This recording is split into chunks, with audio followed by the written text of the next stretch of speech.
Well, I thought it out on it. I don't know. I thought, With such a small crowd that you needed to pull out. yeah, I have a job to do, even though, maybe I've gone past it. I need to fill up the airtime. If no one else has a question. Start with a talk tonight. Start with a talk? Okay. Say something outrageously different from ever before. Don't I usually?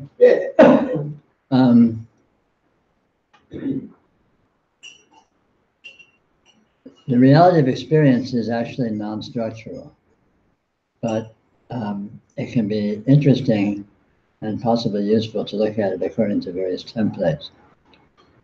One of the templates that I find most useful, we talked about briefly before, it was Christmas trees the other day, but an orientation like a cross with verticality and horizontality, so that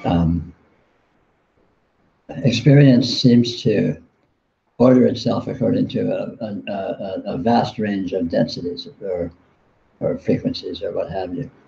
So you have the sort of sensory realm of experience, which we think of as being more or less physical, more or less material. And then we have, various other layers of subtler energies, and then we have mental layers, we have layers of sort of dream layers, and then, subtler layers of experience yet. And you can kind of map these as if they were flat Earths. So the entirety of material level of density of experience is like a plane. But then you can map that vertically. If you go above it, you move up to the next level of apparent density, and so on and so forth. So as you start from the lowest level that seems to be available, what you may think of as the material level, it can go up and up, until ultimately you reach the supreme level, you might say. Now it's not actually like this, but this is a useful way to look at it in terms of what can be a useful way to look at it in terms of what was useful? I don't know. I thought it might be useful. Maybe something will come to me as to why it's useful. Is it just fun? Well, everything's fun, but it's useful as a way of orienting yourself, as a way of exploring your experience. So rather than just having a chaotic soup of, different dimensions and different densities just continually, popping up, which is actually how it is. You can sort of map it in terms of these different densities that are all cross-connected by a kind of a resonance or a sort of a mirroring effect of each other. So you see something, or you touch something sensorially, that's you might think of it as objective level, material level, and then you have a thought about it, and that's on a level of thought, and then you might have some kind of insight about it, which is on a subtle level still, and then you might have various emotionals about it, which is on a different level, and so on and so forth. So it all is sort of cross-connected and resonates with each other, non-linearly.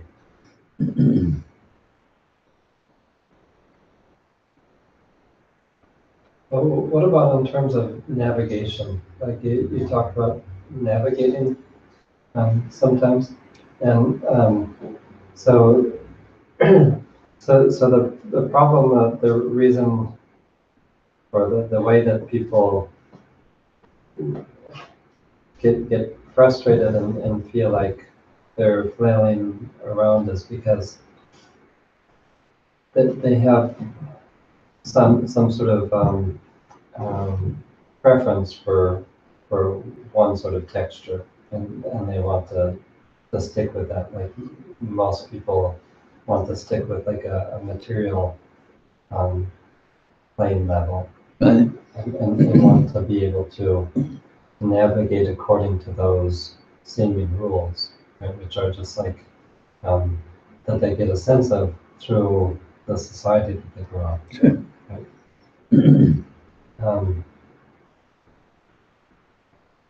So navigating would be not having a preference, having flexibility, and having. Well, navigating is sort of threefold. The one aspect of navigating is exploration. So when one comes to this, when one's a complete clueless newbie in spirituality, when one's just, a 100% muggle, experience is just this jumble, and it all seems to be a single thing. So the first usefulness of navigating is to deconstruct it, to explore it, and discover that it actually is a sort of a gestalt of many different dimensions and degrees of subtlety of energy or experience or whatever you want to call it. I call it radiance. And you notice that these each exist with a kind of a quasi-coherence in their own bandwidths, and they are not the same thing. They don't just collapse down into a plain, unified mush, like as is often thought. So that's one kind of navigating, to sort of deconstruct it, to pick it apart. So you can notice, first of all, you may think, oh, I'm in the material world. This is, this. So first of all, you can deconstruct that by noticing the sense fields. You notice it. Well, there is no material world. There's a field of vision floating, appearing. There's a field of hearing floating. There's a field of touch floating. Smell, taste. And then you can notice, you can look closely at the relationship between these, how they are actually quite distinct. The field of vision is, a fuzzy-edged sideways oval of light that appears in experience. The field of hearing is its own little dimension. You can think of it as like thought bubbles.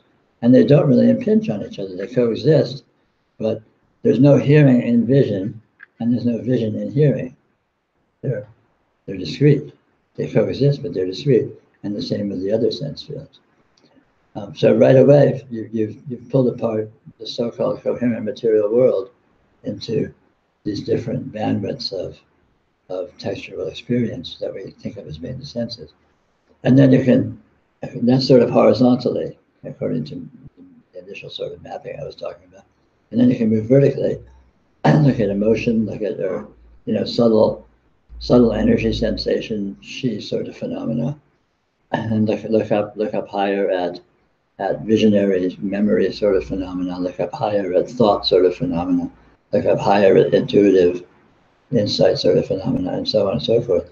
And each of these, again, they coexist simultaneously, but they don't really impinge on each other. They each exist in their own dimension.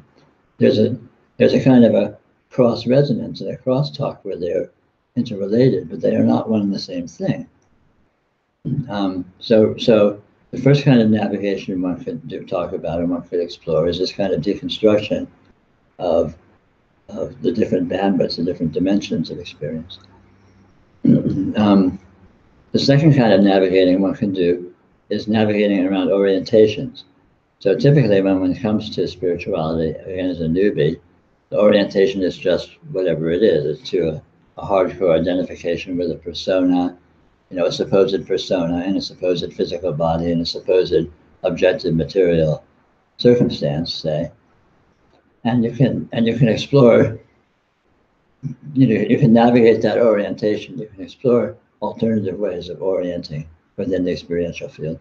Because again, once you've experienced that there's all these coexistent dimensions, you can notice that they each have a very different implication in terms of what they are and how they are. And yet it's possible to inhabit each of these dimensions through identification.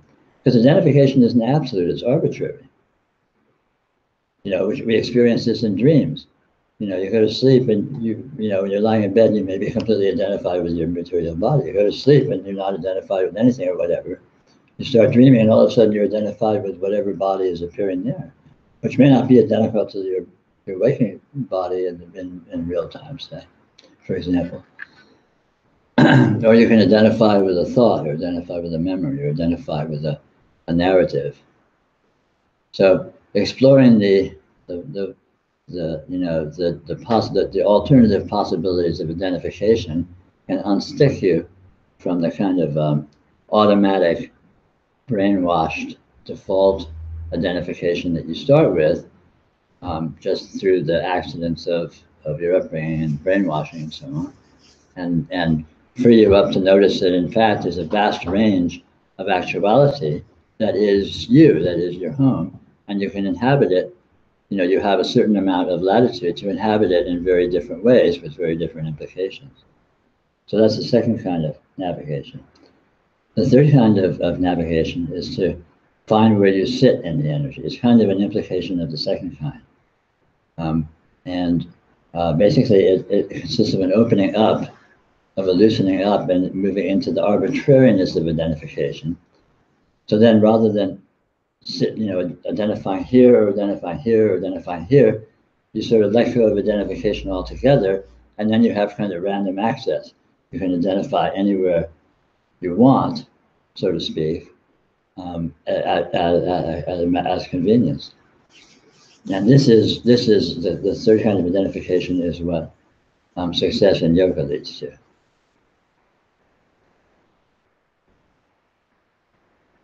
So in terms of that identifying at will, Mm-hmm. so there's an element of will there. Element of what, sorry? Will, like maybe, but there's no need to classify. You just do it. You don't need to know how you're doing it. And well, I mean, will is a supposition. What is will? As if you knew what that was. Yeah. You just discovered that it's possible to do, and you do it. It's like, it's possible for me to reach and pick up this glass. I couldn't possibly tell you how I did it. Well, I had will. There was will. It's like, what? I just did it. I know that it's possible to do, so I did it. And likewise with navigating, you could discover that it's possible to do, and you just do it. yeah, it's like I get stuck on just feeling incapable, right? And then I still do stuff. But then you're identifying with incapability. Yeah. So that's an unconscious, again, so you're locked into that identification. So explore other identifications. And the other identifications are not mutually exclusive with that identification. So it's not like it's not like, oh, I'm identified with this, I have to fix that so that I can be free. You can be as locked into an identification as you want, and you can do some other identification simultaneously. And in that way, you gradually loosen up the sort of knee-jerk identification with your habitual, psychological mode, or psychological identity, or whatever.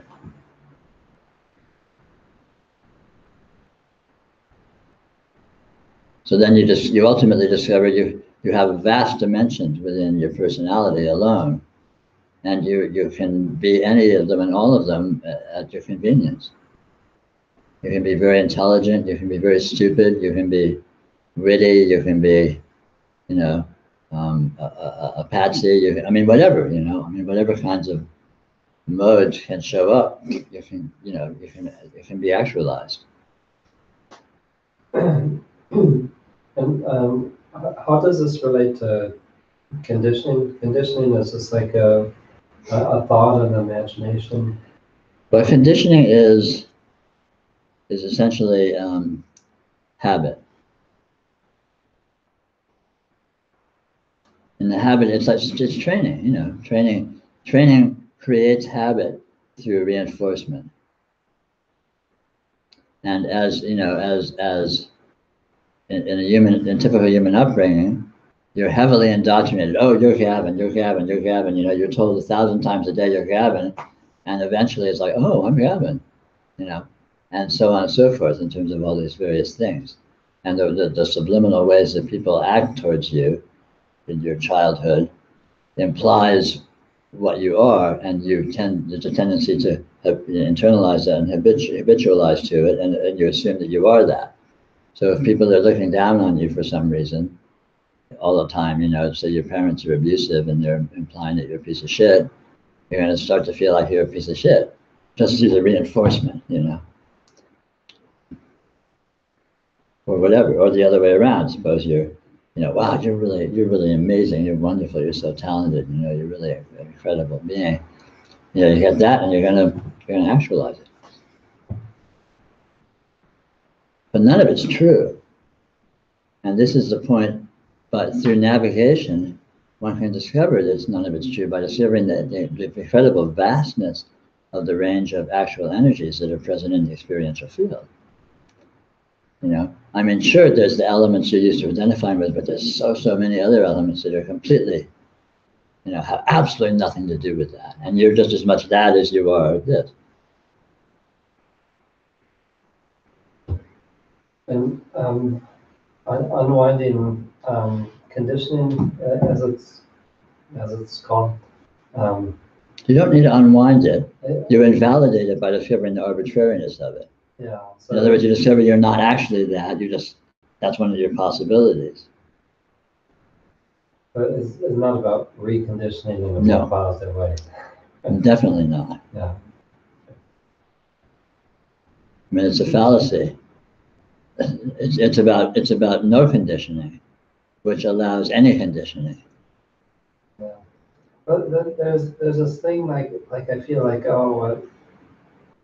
I just want an external point of reference to tell me that this, I don't know, thing I do or whatever is the right one, or is a bit. That's what I'm for. Okay, so that's what you're for. I'm the voice that tells you what's what. So give me all your money. Yeah,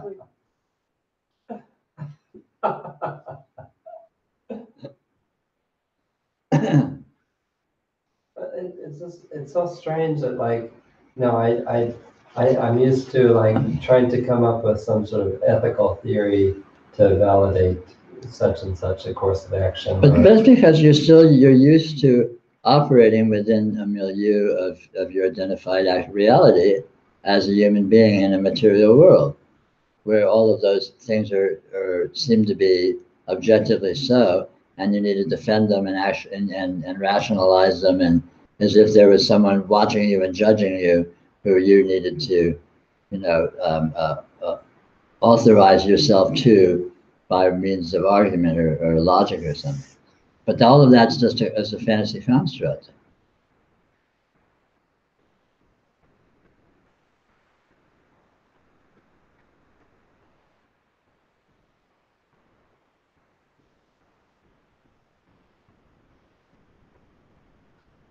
And it's not about extricating yourself from the stuckness.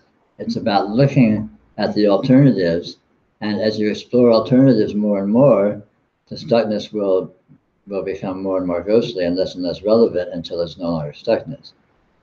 It's not about solving problems. It's about looking elsewhere, and then the problems themselves are revealed to not be problems and to be irrelevant. As long as you're oriented to problems, you're actually validating them. You're validating that they actually are problems and need to be solved, which is like making them stronger. So when you look away, what you're doing hypnotically, basically, you're saying this is here, but it doesn't really matter. So I'm going to look what's over here because that's more interesting. And just that very sort of a vector alone diminishes the importance of whatever it is you're thinking you're stuck in.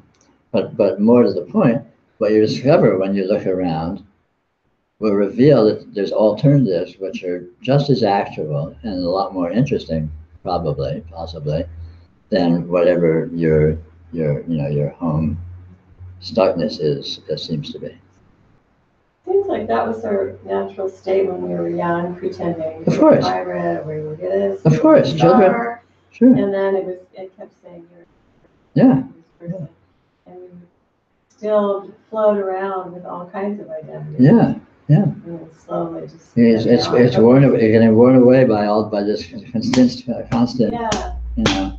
but we're still who we are. Of course, you haven't lost that. Yeah, so daydreaming. It's like an might be a overlay. good way to- Well, Yeah. basically this is daydreaming, you know, exploring different, you know, navigating, what we're talking about here, calling it navigating, is actually daydreaming.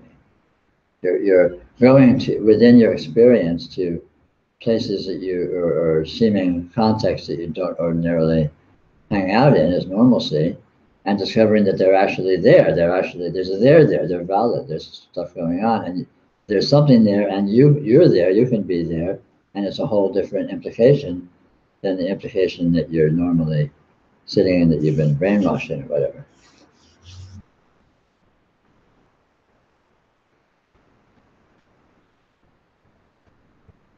So that's the end of my prepared talk. Well, I missed the rest of the My cross. my You interrupted unprepared your talk. crosstalk. Huh? You interrupted your cross. No, you didn't. Oh, okay. I already covered it enough. I had a little bit of You can do the math yourself. All right. You're talking about these different fields of implication or something like that? Sure. Or these different planes and dimensions, like Sure. even within the sensual plane, right? Sure. Like hearing and seeing. And you say that they do talk to each other in some sense.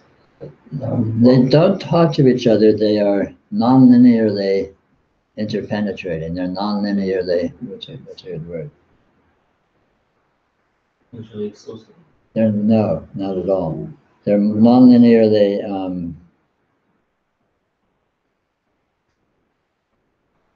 everything reflects everything else. That's a good way to put it.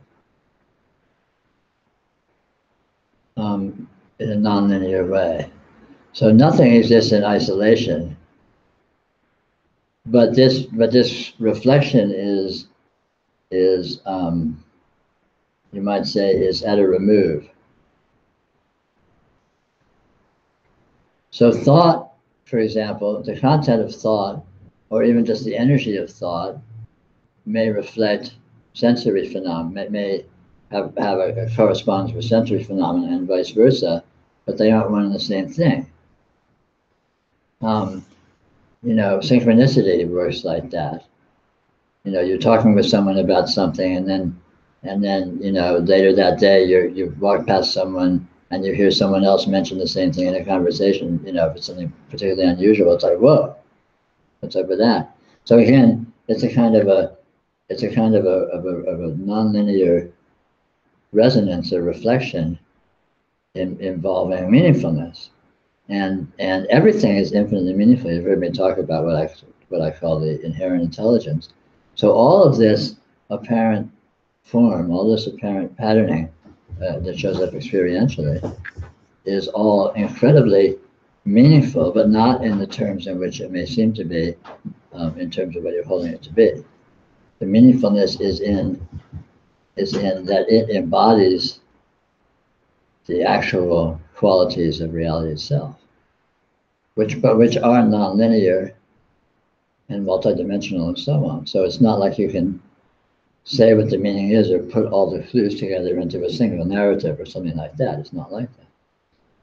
But like the fact that you're wearing that color top today, that color sweatshirt, is incredibly profound and aligns with all sorts of phenomena across space and time and across fantasy and across energy and all of that.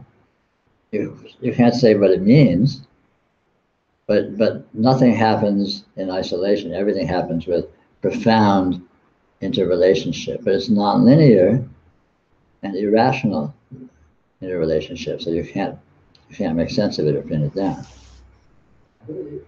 Even in terms of talking about it as part of the fractal system. You can talk about it that way, but it doesn't do you any good. So you can look at it that way, like why are you and I talking to each other? How did you start coming to these talks? Why am I in your life? Why are you in my life? You can't answer those questions, but it's not like it's an accident or it's random. in any simple sense. It's a coming together or a resonance of all sorts of energies, if you want, that are cross-connected with all other energies.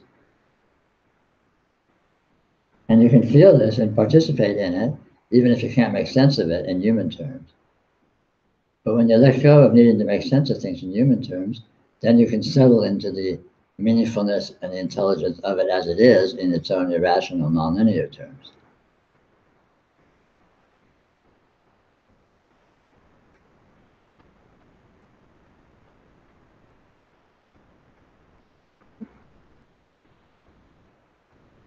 So Peter, in the experience of that as you so beautifully articulated, so to interact in the human nonsensical realm, to try to describe that, like whether you're laughed at or whether you're really listened to and embraced, is that just all karma then? Yeah. Everything's just karma. Yeah. Karma is just a euphemism for what we're talking about. Right. For the way that all the patterns dance and interlock with each other, seemingly.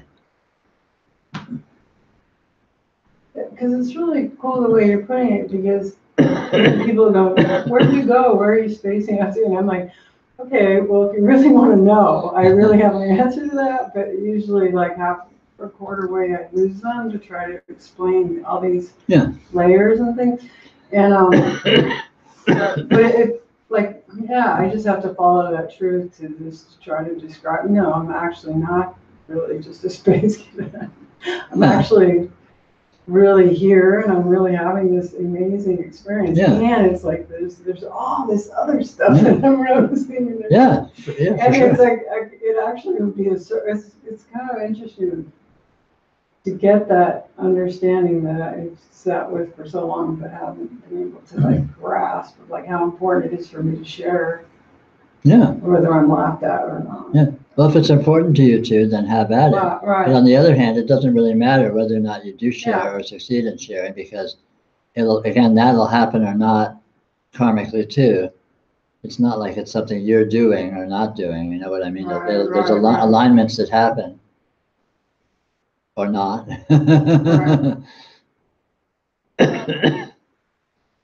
Oh, yeah.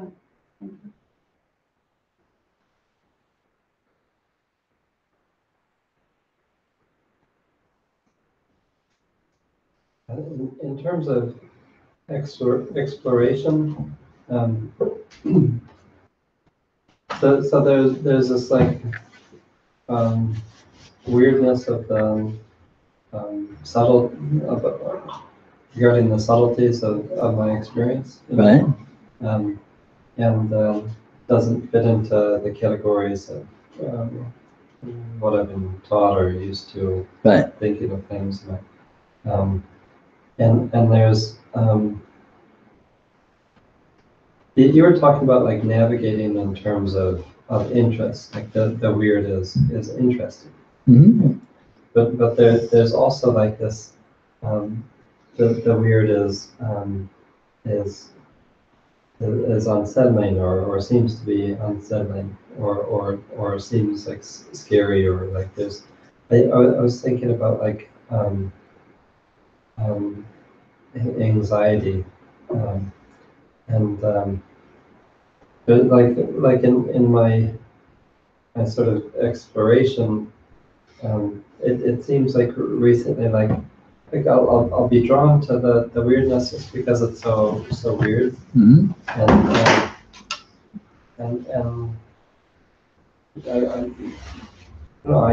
like it. There's joy to it, right? But then it seems like there's a drifting away that happens because there's like because it's unknown, you know. Right? So go back to, or it's I don't know how exactly to ask that, except that like I was So drifting away to kind of avoiding out of anxiety, you're suggesting, or just out of boredom or lack of interest, or what? I know, I was thinking maybe that's what happens when I sort of drift back into normality. No, that's like a safe ground, or it's like, But then you're orienting to a fantasy of what constitutes safety. Because the very safest thing is no orientation, because all orientations are malleable, or any orientation that exists, you're going to lose. Whereas no orientation, you can't lose. So it's the safest stance. If you orient to your body's going to die. It's going to get sick. It's going to be an accident. So you're going to lose that. So you're safe. So you're screwed. You're not safe. Whereas if you orient to the presence of being itself, which exists in any context and in any form or even no form, you're absolutely safe, because you can't, being that never disappears. It can't. yeah. For example.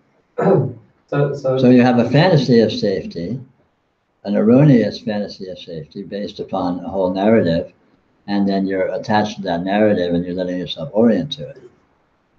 And again, the way to free yourself of that is not to challenge it or try to fix it, but to let yourself explore alternatives, and eventually, ongoingly, you'll discover that they're viable. And as you discover they're viable, in other words, that there's something there that is interesting and real, and you are there, you can be there, then that invalidates the priority or seeming dominance or importance of your habitual stance. And so all of a sudden you'll have alternatives. It's like being scared to go to a foreign country because they're all so weird and different and you don't speak the language, but you do it a few times and you kind of learn the ropes, and you all of a sudden you can be here, you can be in France. And it's not so weird anymore because you're familiar with it, and all of a sudden you're free by degrees of the need to be here because it's familiar.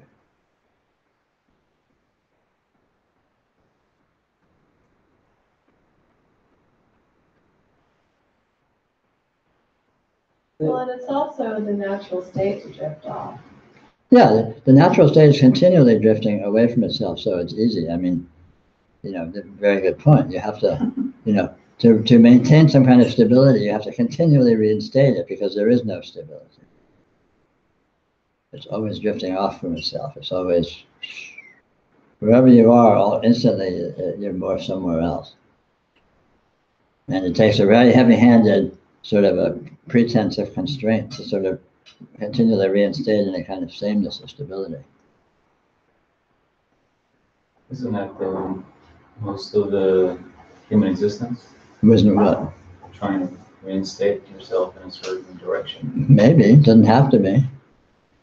No, it doesn't have to be, but it seems material world is kind of trying to work, or Well, yes and no. I mean, there's the sort of direction of stability and continuity, and then there's a direction of novelty. And the material world takes advantage of novelty enormously, with invention, with creation, with redesign, with improvement, all these kinds of things. So even very, very, very stupidly and heavy-handedly materially, there's both vectors going.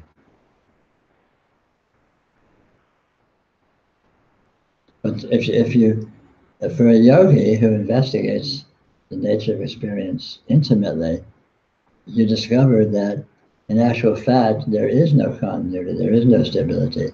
And even though there seems to be very explicit, detailed structurality in experience, it's all, first of all, unresolvable, so you can't pin down exactly what the structure is, and second of all, instantaneously unstable. So any form that appears in experience instantly becomes something else, and something else and something else, never to repeat. If you look close to your experience, you'll notice this is so. And in that case, where did this stability go? Where did this continuity go? It has to be imagined into existence and sort of heavy-handedly shoehorned into place, which is more what, the common human, mode is, I'd say. it seems it happens instantaneously as well. Of course, everything's instantaneous.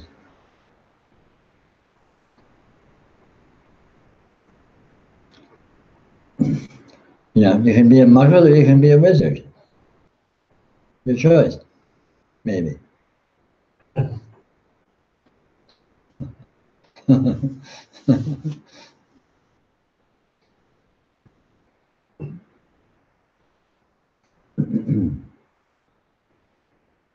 It just seems that all the perspectives that come in the mind, or in my mind, are very heavy-handed and Yeah, the mind is useless, but the mind is only a small portion of the bandwidth of your experience, so it's not very important. We're used to but thinking it's when I act in important. the material world, it's given a lot more Right, sure. importance. Yeah. But even when you're acting in the material, first of all, you're not always acting in the material world. You don't need to be. And second of all, even when you're acting in the material world, you're also doing other than that, which is not in the material world. Yeah, that's part of the heavy-handed kind of. Yeah, but you can notice that, and in noticing that, even when the heavy-handedness is going, there's more than that going on, which is not heavy-handed and which is real. And so then it's like, it's just, in other words, it's very easy and logical, and it makes sense to approach this as a dichotomy. You know, there's the, you know, material, heavy-handed, locking in, whatever, and then there's these alternatives, and it's sort of, well, I'm that or I'm this, but it's not like that. It's always both. It always will be both. Yeah, it seems like there's a strong, one of the facets of the mind is a strong addiction to making everything linear and Yes, and happening right. one at a time. But rather even than as that simultaneous. happens, if you notice, I mean, the whole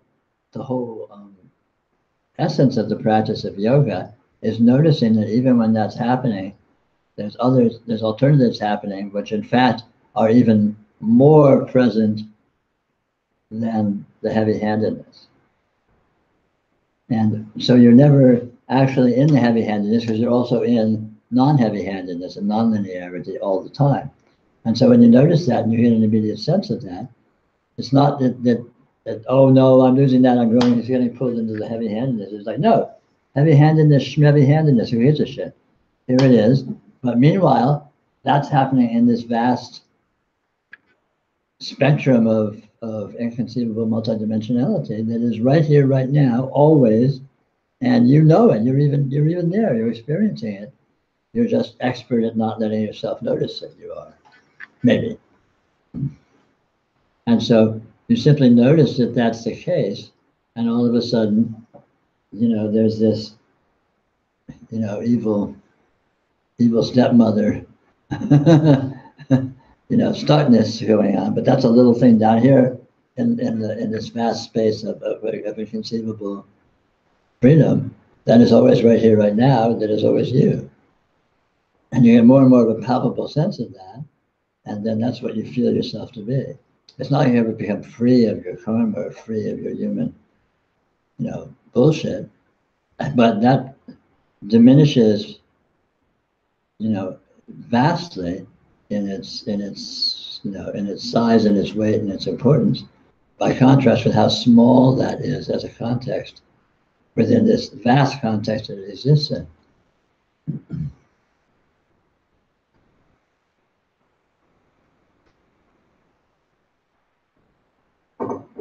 Yeah, I guess all this is very clear when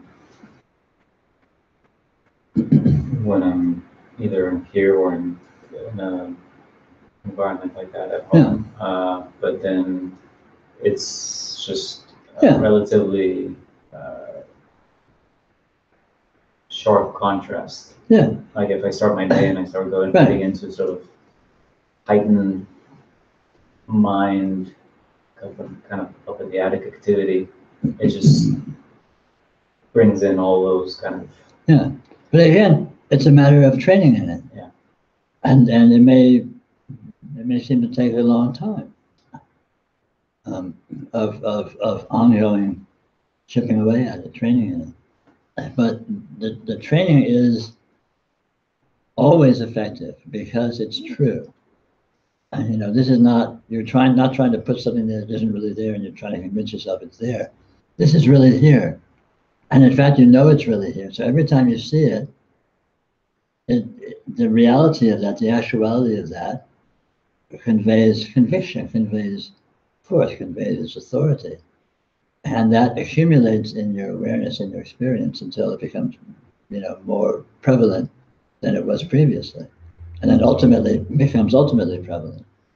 I'm sure you've experienced this, you've been working with me for a little while. I'm sure you've experienced some degree of this. Yeah. So it's just you just have at it, keep at it.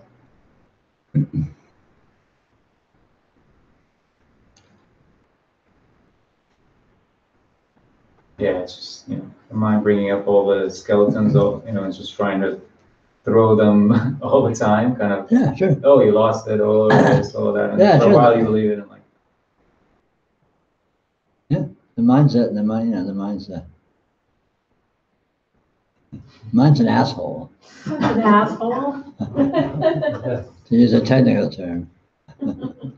The other day, it was even it was the first time this happened where it was questioning that truth. I'm like, oh, I mean, it was really strange to go there. It was kind of fun. It was like, oh, whatever. I mean, because it really does align you even more. Yeah. Shut up. No, the mind just spews unending bullshit. It's the devil. Mythically speaking, it's always trying to seduce you It into. feels kind of useful to notice the different tricks that it has, because it is a finite set of tricks. For sure. Yeah. It There's really has always only some kind of problem. It really has solved. only one trick, which is oversimplified lying. It takes an infinite complex reality, collapses it down to one linear narrative, and then says, and this is what's true, which is the lie. And that is not even verbally, right? I mean, that's No. just a feeling most of the time. Well, sure, but feeling verbal, but it's always that. It's always exactly that. Some variation on that. Because I think there's a difference between the 99% of the time, which is the verbal chatter of lying, and then there's sort of the feeling, oh, I'm this, contraction in this body and navigating this world and whatever. They're reflections of each other. The verbal chatter created the other one and vice versa. They sort of reinforce each other. Yeah, it seems like there's a chatter and then there's sort of a lingering kind of side effect, and then it could change, and it changes. But ultimately, that's not so important, because, again, what the mind's doing doesn't really matter. It's the context within which the mind's doing it, which is non-mind, which is outside the mind, and which reveals itself to not be subject to the mind's bullshit. I mean, the mind's a lot like, think of it as like politicians. Like right at this moment, there's a bunch of assholes in Washington who are just spouting bullshit. Trump is busy tweeting, and all these people are busy, and it's all lies, and it's all bullshit, and it's all oversimplifications. But here we are. Where is that here? It's not. It's just not here. It's small. It's little. It's happening, but this is happening here, and this is not that. And your experience is always like that. So even when the mind is doing all this stuff, there's a whole lot more that's happening in the experiential field, which is outside that, which has nothing to do with that.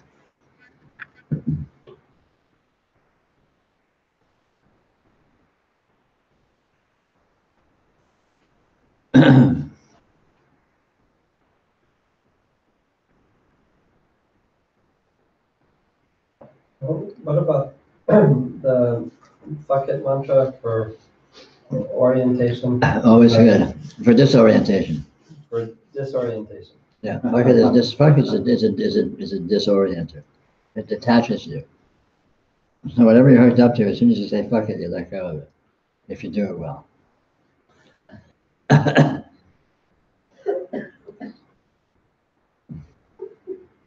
And do it right. That's right, you gotta do it. You gotta mean it. You don't just say it, you mean it. You gotta own it. Make it your bitch.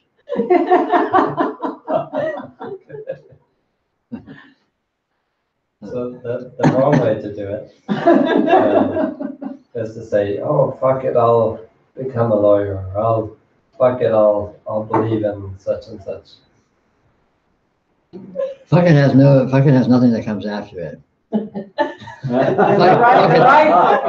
Fuck it ends in silence or laughter. Yeah, yeah, that's the right book. If the fuck it has anything following it as a statement, it's not a good fuck it. Oh, that's good. Yeah, the Osho segment about fuck. Yeah, We should do the Peter segment about fuck it. yeah.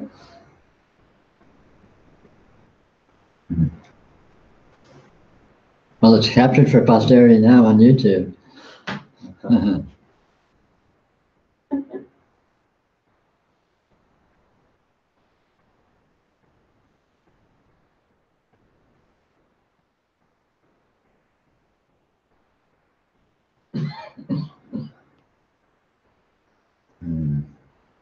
And fuck it isn't said to anything in particular. It's not fuck it said to the mind's It may or may not be said to something, but it's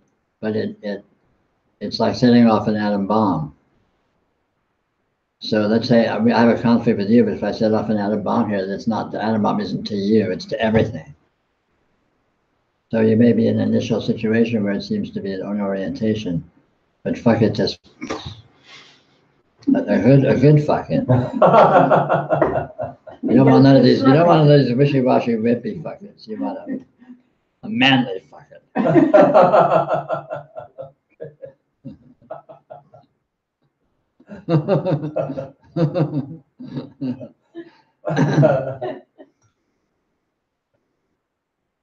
I think that one. No, okay, not manly. Ballsy. No. Okay. You want You want that other kind of one. the other one, which is non-sexist, Yeah. but still you want Not gender a genital fuck it. How about that? Okay, that's non-sexist. It wants to come from your, from your whatever. Guts. From your guts. Okay, that's it. Yeah, from your guts. Gut bomb. From your euphemism. You want to come from your euphemism.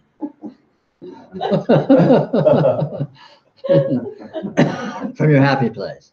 From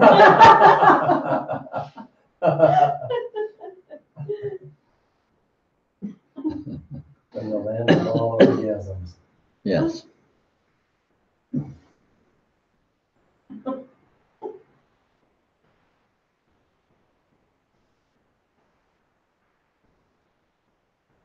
You see, to get a little serious about this, not so much serious as more objective, the power of your being does not reside in the structures and orientations that you're used to thinking you inhabit.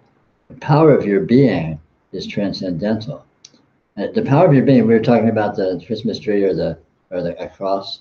The power of your being is thus this vertical ray that goes from the absolute through all dimensions, and it is your power. It's the power of the absolute. It's the power of being. It's the power of the divine. It's the power of you, and that is what it comes from. And so, I was somewhat joking, but actually quite serious, talking about it as coming from the genitals. The genitals is sort of the bottom extreme of that vertical ray. It's a physical embodiment of your power, irrationally and immediately. I mean, it's just in terms of a sort of the physical embodiment aspect sort of thing. You see the chakra maps and stuff.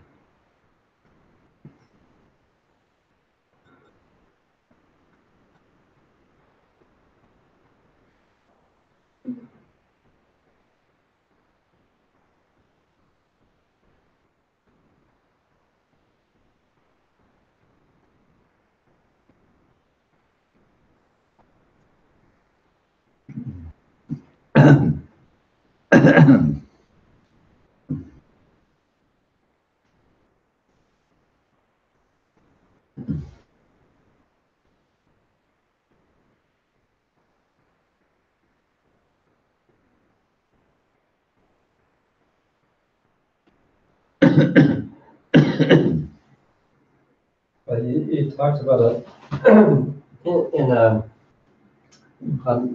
destructive frame of reference, but it's pure decisiveness, pure creative force. It's destructive of imaginary structure, Uh-huh. of imaginary entanglement, because there's no actual entanglement. The power, the truth of your being, the power of your being is completely unentangled, disentangled. It can't get entangled. So any seeming entanglements are not actual. And so when you draw on the actuality of your power, of your authority, then that invalidates that, blows it up, so to speak.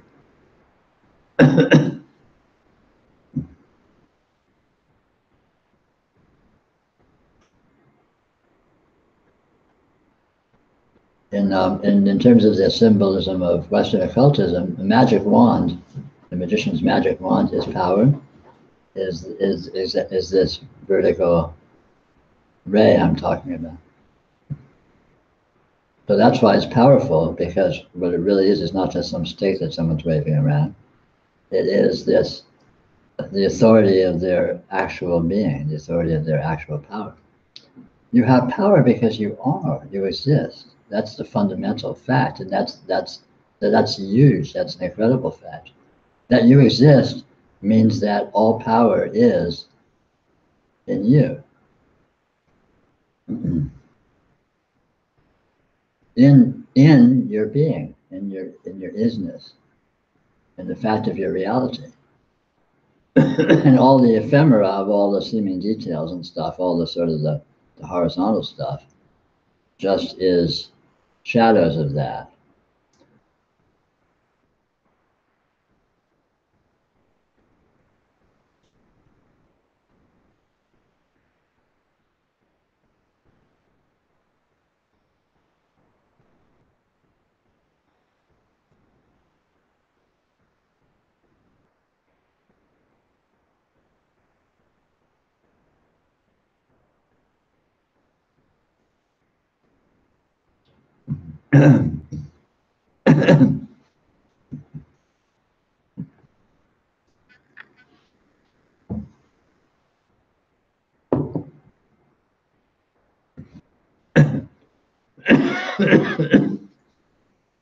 So there's this pure power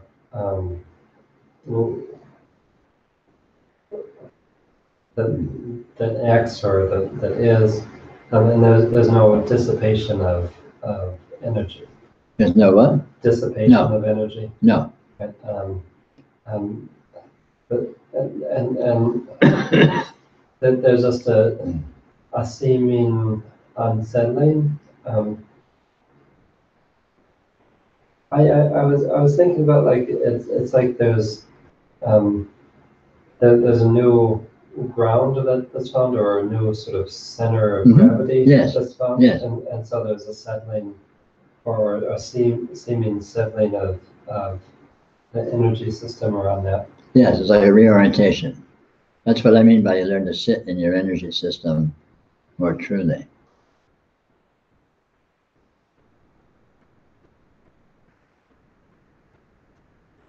Eventually, as you know, in realization, and eventually you get a sense that you are this vertical ray, and all the details just comes with that. This vertical ray is what I call presence, and all the details is what I call radiance.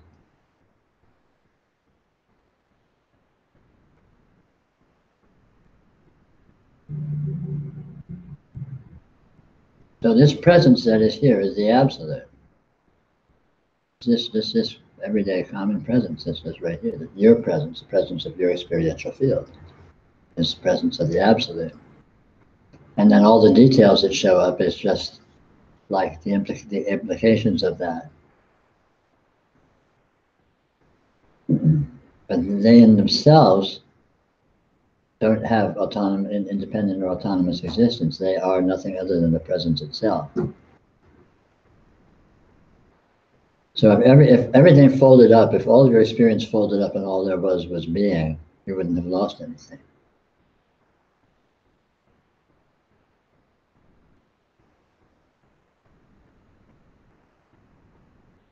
It's kind of analogous in a very loose way to going to sleep. You go to sleep, and all of the daytime life in the sensory world disappears, but you don't feel like you've lost anything.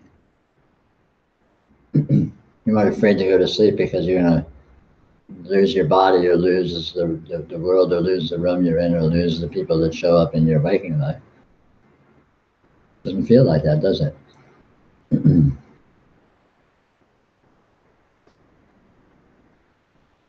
You just settle back by degrees into the core.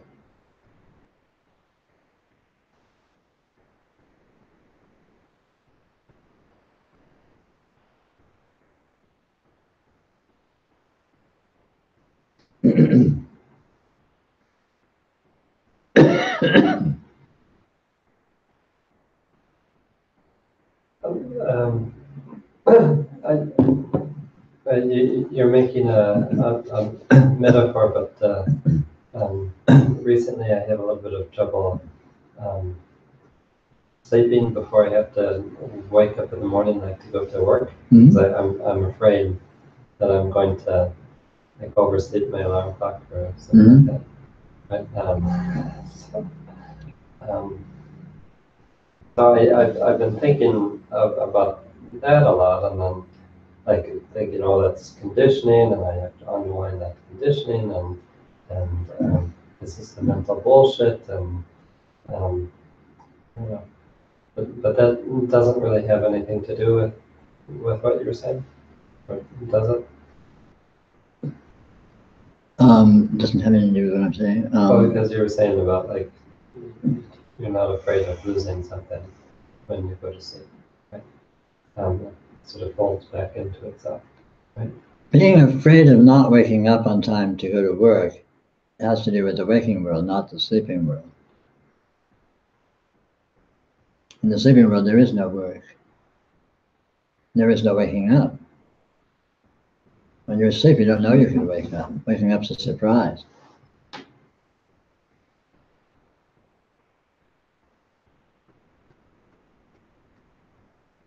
It's like when you're dreaming, you don't know that the dream can end. It's always a surprise within the dream.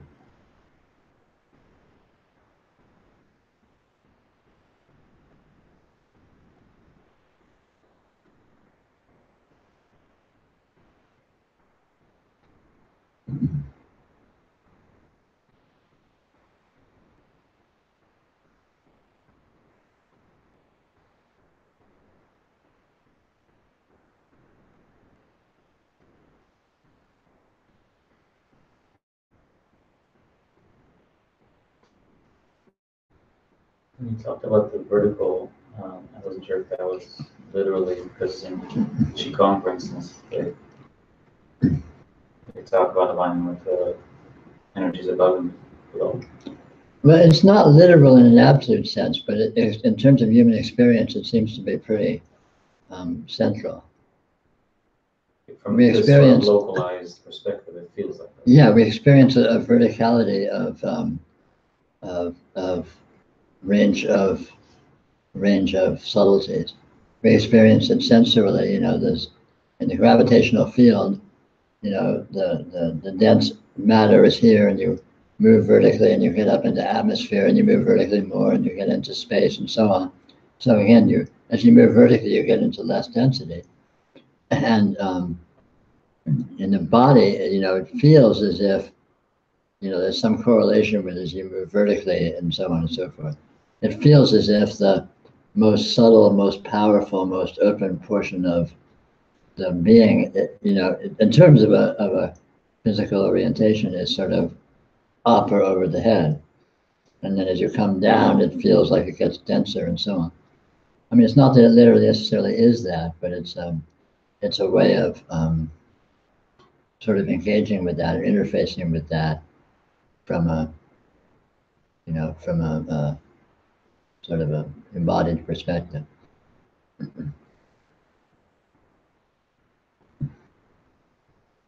So in Qigong, we talk a lot about the Dantian in the center, Mhm. where your center of gravity is. Mhm. Well, I mean, there's lots of different systems and they have lots of different emphases in different specifics. But in general, if you look at the common denominator and if you look just sort of raw experientially, you'll find there is a core of being which is true on every level. And it's invariable. And yet the elaborations of that core are very different on every level. Like what I was talking about with the cross. You know, the horizontal aspects are all very different from each other, but the vertical is always essentially the same. You know, being or presence or power or, you know, whatever you want to emphasize in terms of. Horizontal being the senses. Horizontal being any elaboration of experiential qualities. So you may be in the mind, which is non-sensory, as it's usually classified, mental level of phenomena, but there's a broad range of mental phenomena, but they all exist around the core of presence, around the core of being. That is the being that is your being.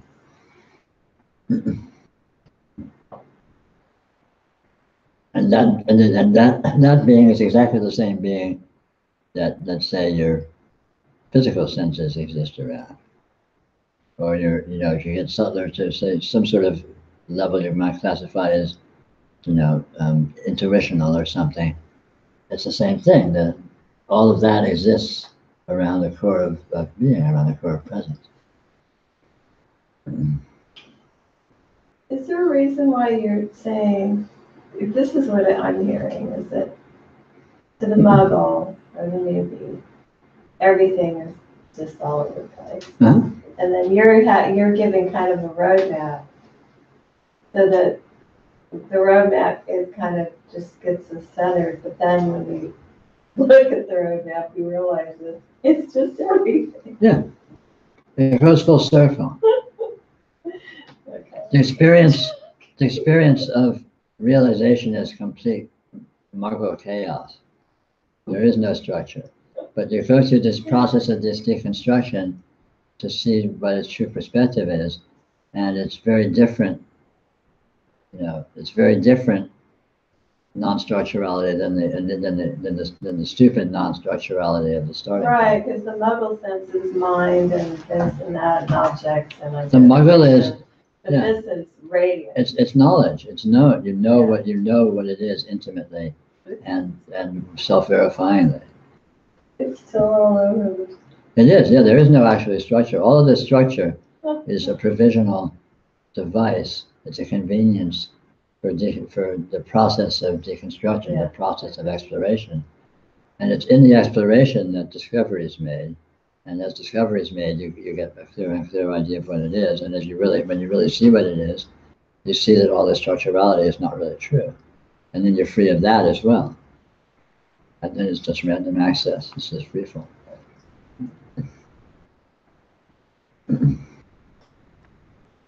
Mind if we take a little break? Have a snack because you haven't already started. Here's the story of our show tonight. I'll put it on camera.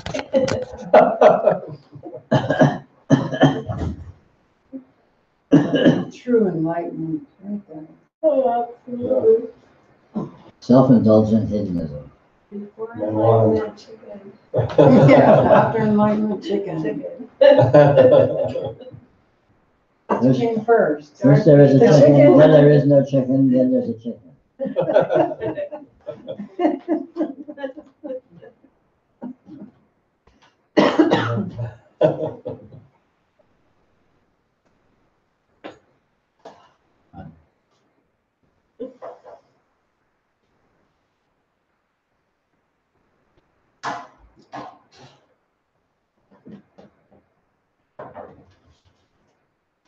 What Ron was talking about, well, isn't that an example of like fractal harmonics?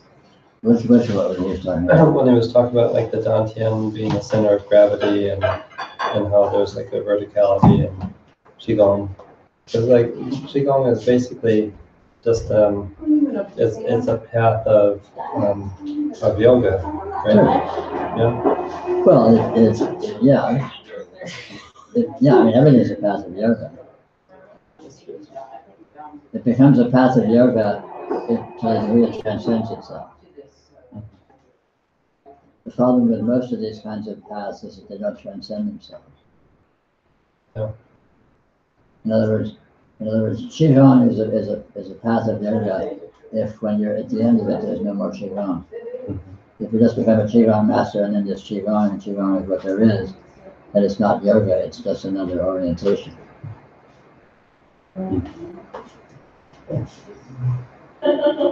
These two want to become Qigong masters. No, have at it, I'm all for it. We're transcending them. They're going all the way. I'm gonna start a group called the Fractal Harmonic. That's a good one, that's a really good one. Pitch. But it's interesting. You remember Thomas, right? Yeah, sure. Yeah, Good to see you. very good, great to see.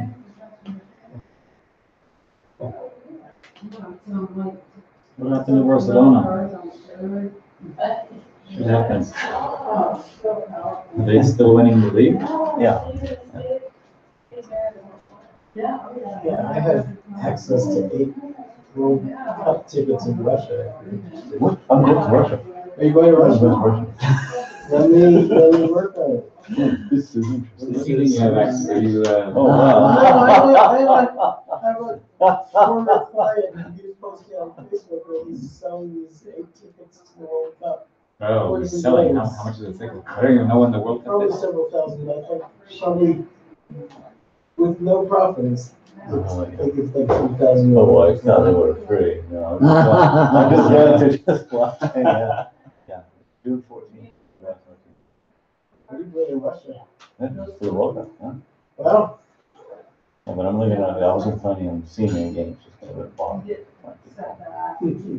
Where is it? In Moscow or multiple No, there's locations? multiple locations. Mostly Moscow and St. Petersburg. I'm that disconnected. Wow, it's happening in June. Oh, yeah. Why don't you at least get one ticket, watch one game? well, Yeah, it depends. First round games are like $200 or $300, but if the tickets are for the semifinal, well, those are like he said that you could sell them on eBay for twice the price. more. Really? Or in there in Russia, depending on how far the But he championship doesn't is. want to bother. Why don't you just buy them all and then scalp them while you're there? Yeah, this is Russia. I mean, I could be in prison for Yeah. who knows. You could also just get killed for the And ticket. get killed for the mafia. Like, that's Hey, Luchigano, who are you Luchigano with? I do. I go to class. This guy called Eli. But I follow. Easy. Huh? Easy. Yeah. Israeli guy. He's good with different masters.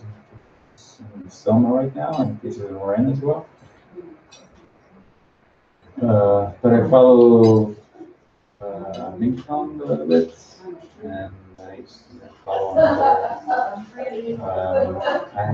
haven't done it in a while. She's Isn't it taught. Tuesday night she does class? Vietnamese, Mm-hmm. Mm-hmm. Leaking.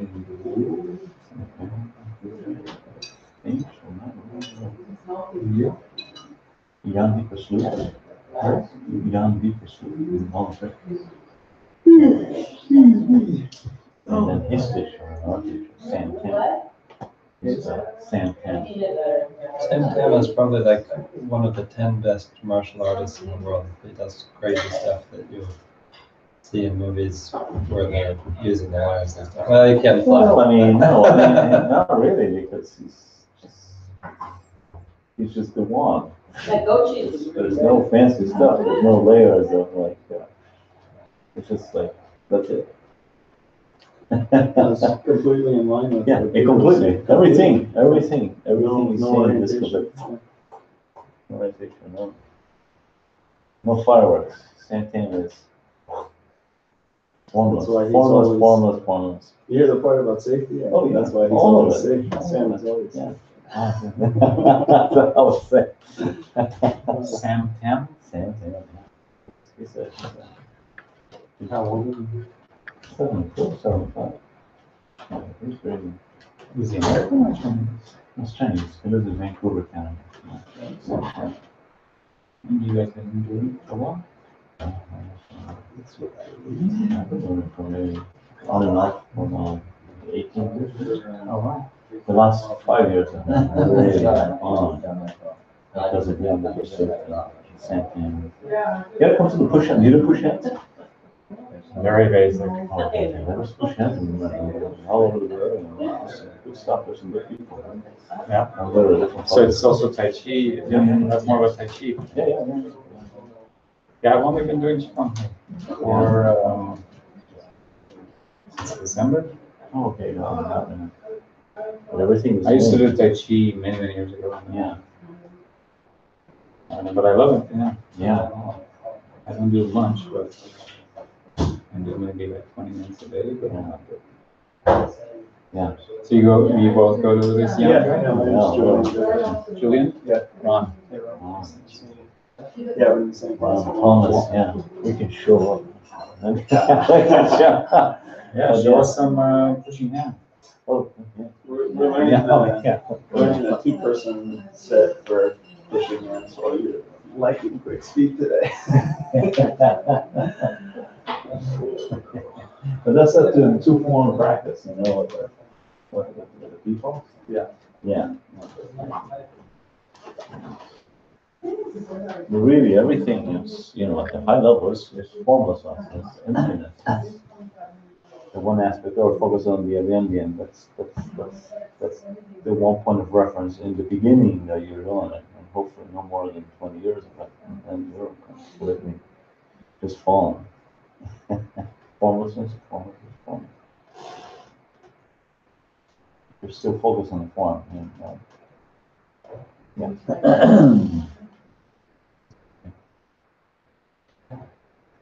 I have a question. I have a friend, and I think you saw her actually. I took her to one of your lunch talks. She was a German girl. She sat very quietly, and I think she was, when I brought her to the talk, I was going to see you. I was just bringing her along, and I think she was completely. Yeah, I remember that. Yeah. And then she came to visit a second time from Germany, and she had this gigantic opening. Gigantic Kundalini on Kriya's. Remember? Huh? Wonderful. Yeah. And now it's incredible. And she's very much at peace. And I talk to her almost every day, and she's having she never meditated before. Now she closes her eyes and there's mandalas, and then her body's going into asanas and kriyas, very yoga specific, for sometimes more than an hour. And she's not doing it, just happening. Amazing. And I understand a little bit of it, but I'm not guiding her either. But it seems like wonderful. And what is that exactly? What? So that's the vertical force doing itself. Yeah. When one reorients to the vertical, so to speak, the horizontal rearranges itself around that. Yeah. And that can look like various sort of symptoms or phenomena, can seem to refer experientially, behaviorally. Yes. All sorts of things, physical things, psychological things. Yeah. Even synchronistic things in the seeming objective world. Yes. Interesting. Yeah. I was. For most people, it's usually more gradual. Well, it depends. Everyone's different. But I'd say for most people, they come to this through a series of smaller openings, and each of which precipitates its own little readjustment. But for some people, like I was having a friend, there's a huge opening, and all of a sudden, whoop, it's like pulling the rug out. Yeah. Everything sort of resettles itself. Yeah. And in the process of that resettling, it can look like various things happening. Yeah, exactly. And her first visit, it was amazing. I was like, I kind of wondered, like, why is she visiting me? How can she possibly think there's a connection here? And then she came the second time, I was like, wow.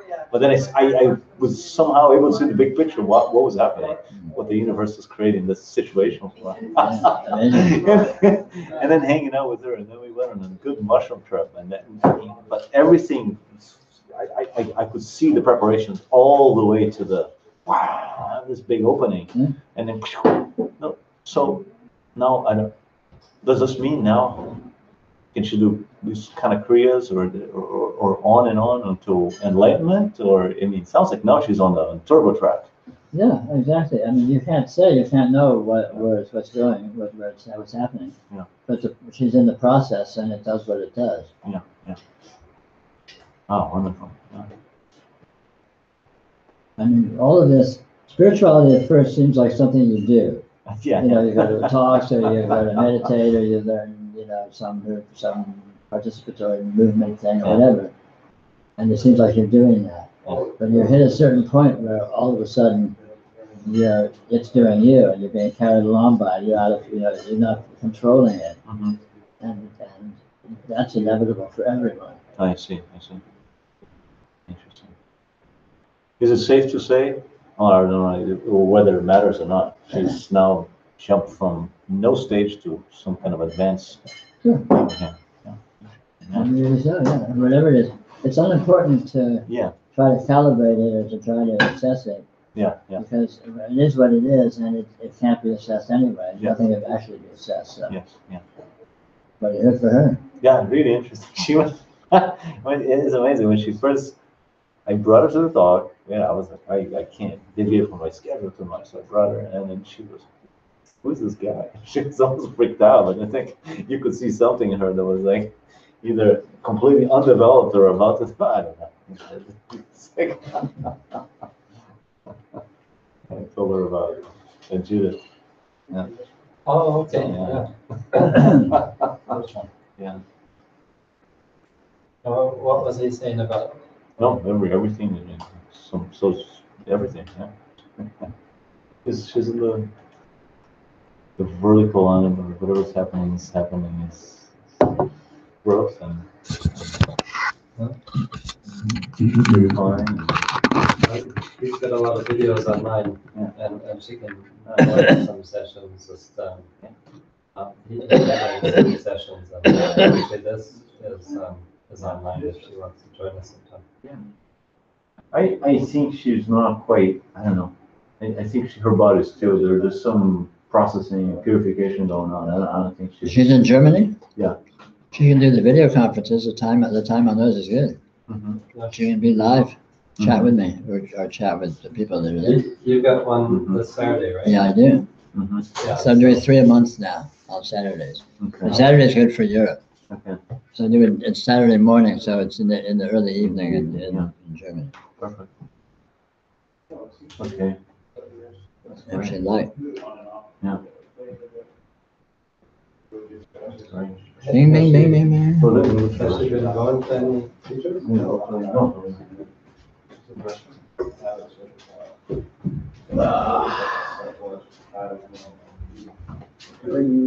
Twice for you. Twice for you? Yes. Okay, twice. Because I'm keto?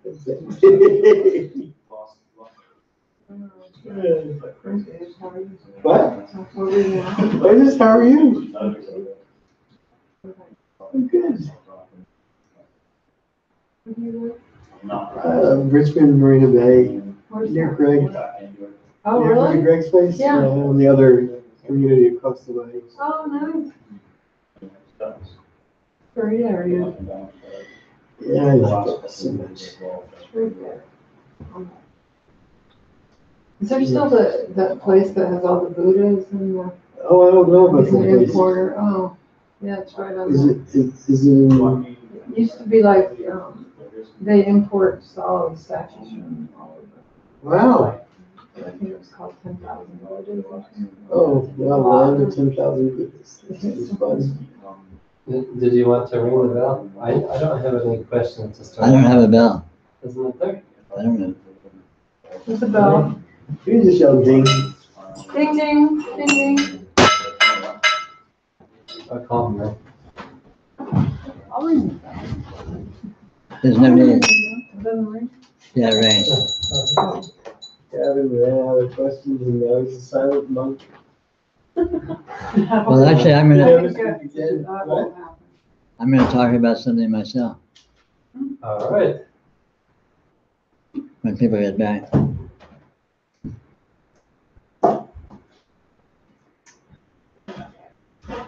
Oh, fuck it, why don't you start now? I am. Say the power of my fucking.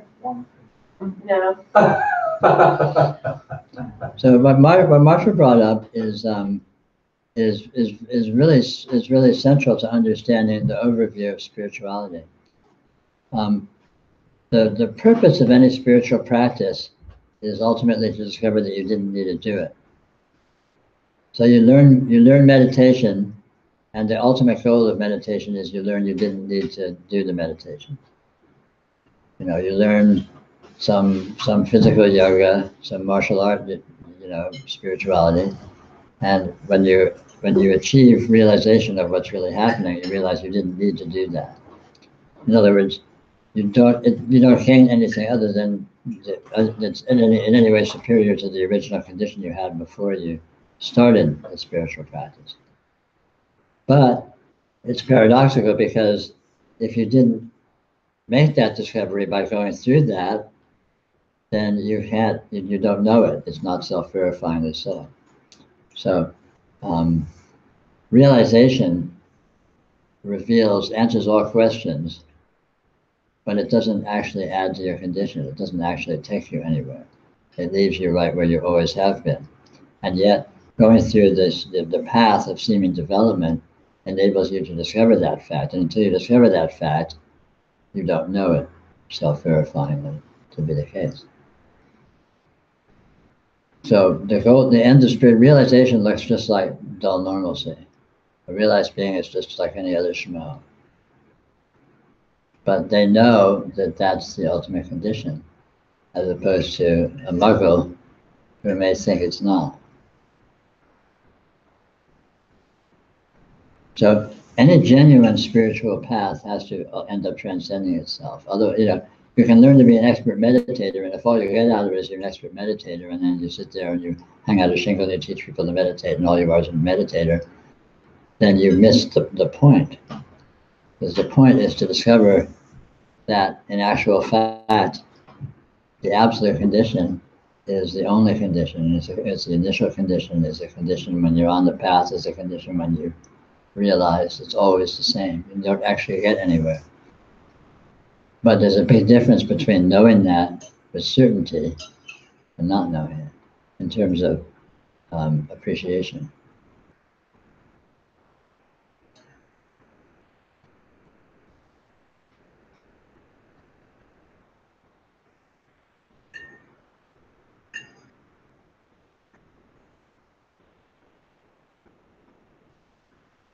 that was a showstopper.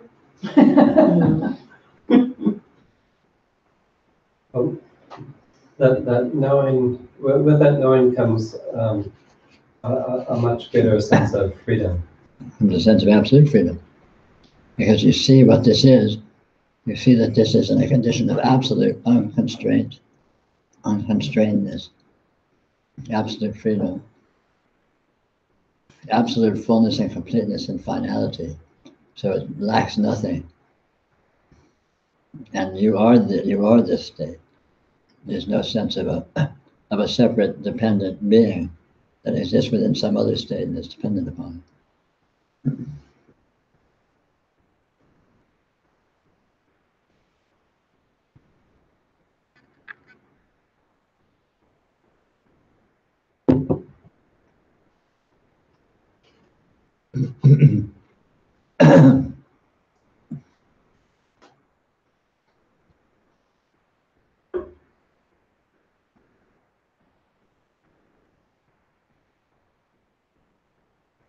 Is the level of localized or individual identification at that stage completely disappear, or just the importance of it disappears? The importance of it disappears, and it's seen to not be a bubble. It's seen to be a very arbitrary, free-floating set of implications that has no actual integrity or continuity. So the feel of it is different as well. Yes. It's not actually different, but since you see what it is with greater clarity, it reveals that it always was different. In other words, it doesn't become different. you know, Because when even that is just a heavy-handed generalization. yeah, that it is heavy-handed generalization. When you see what it actually is, the phenomena itself isn't negated, but you see that it isn't what you thought it was. Identification is a spontaneous aspect of the way actuality presents itself to itself. It presents itself with degrees of, let's say, foregroundness and backgroundness. And the foregroundness is what we think of as being identification.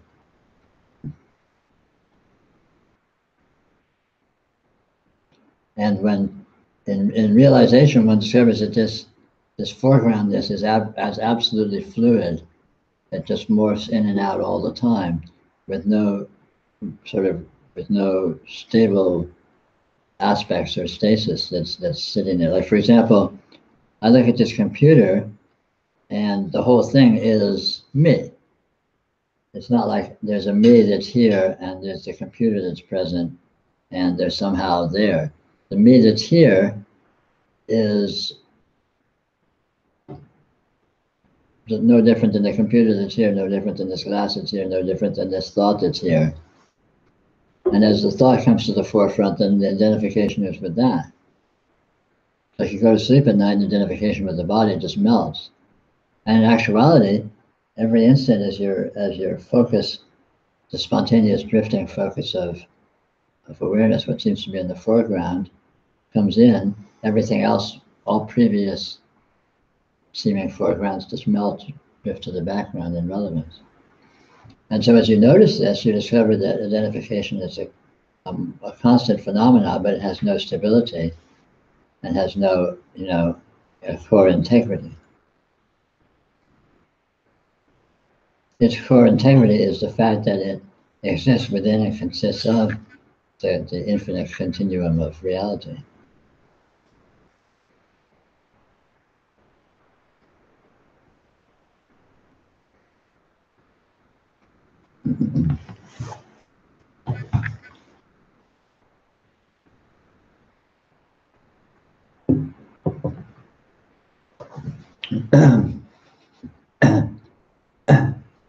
So you come to discover that identification is just a free-floating sort of a,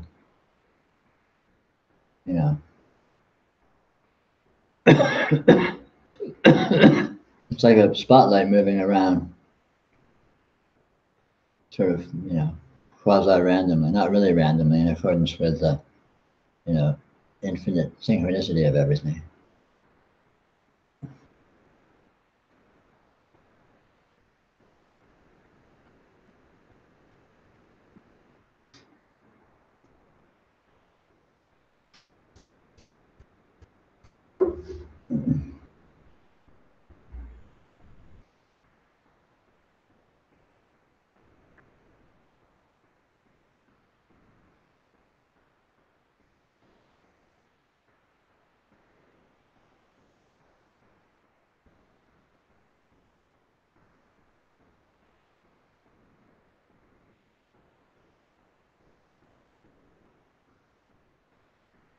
But there's sort of only one transcendence. I mean, Yes. But when you generally would think about transcendence, it's sort of like just a one-time thing. But it is one thing, but it doesn't have anything to do with time. No. I mean, Transcendence is just the actual condition. right. The actual condition transcends any seeming partializations of it. Right. And is vastly, infinitely above and beyond them and unlimited by them. Right. So it may seem like we're sitting here in a room talking, but actually, what's actually happening here is vastly, inconceivably above and beyond that, so to speak. Yeah, but somehow there's I think, well, the other component is that there's sort of a recognition of the transcendence, Yeah. not a, it's not a definite, and it's chaotic, Yeah, but it there's a recognizes. definite recognition of Yes, it. it has the ability to recognize itself. I mean, this is the goal of spirituality, is for actuality to recognize itself. Actually, all of what we think of as experience is actually, you could think of it as actuality searching for itself. Yeah. Actuality is looking for itself through what you think of as your experience. So everything that you're doing is, you could say, consciousness engaging with form, if you want to look at it that way. Although actually, consciousness and form are the same thing. They're both actuality, Right. the different aspects of it. And so consciousness is always engaging with form, dancing with form, and this is what constitutes, your day-to-day experience. But this ongoing engagement is a search. Consciousness is saying, what am I? And it looks and it explores hypotheses. Am I a human being? Am I matter? Am I in an environment? Am I interacting? Am I dependent upon things? Is this meaning? Is this meaning? Is this meaning? And so it's exploring itself through sort of hypotheses and little partializations and little possibilities of what it might be. Mhm. But when it comes to recognize itself, then it sees, oh, I am this. And then the consciousness recognizes the form as itself. And then all forms are consciousness, and all consciousness is forms. And there's a union or a unity that's perceived in all of this. It doesn't negate or cancel out the seeming elaboration necessarily, but all of that is seen to be a dance, is known intimately and self-verifyingly Right. to be a dance or a self-engagement of one thing, of this that is transcendent. And it recognizes that it is transcendent because it recognizes it's beyond the forms, because the forms are beyond the forms, because the forms aren't actually forms, because they don't resolve into actually being any particular way. So this Rumi poem, I can't remember the exact word, but it's basically, happiness is running through the street, what we call in your name. It's, that's such a great image. I say, oh, well, Yeah. How you doing, happiness? Yeah, all consciousness is in a quest for itself, is looking for itself, is wondering what it is. That's what life is, that's what experience is. And spirituality is just the immediate path of effective and efficient discovery of that. So the consciousness actually gets to find itself and recognize itself. And then there's nothing left but it itself. And it knows that, and it feels full and complete and happy and contented, so to speak.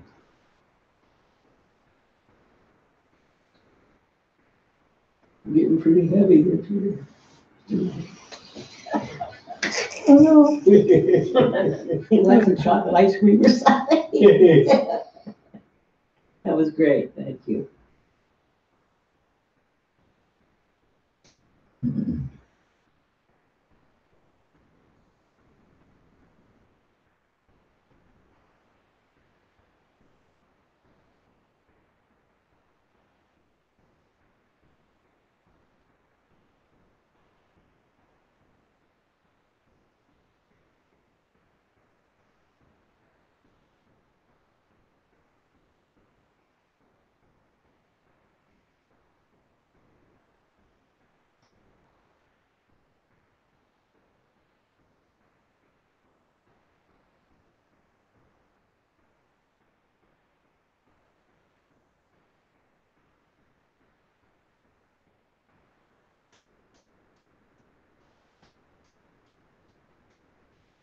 It seems that sometimes there's a sort of a crossroad and an option to go back to a more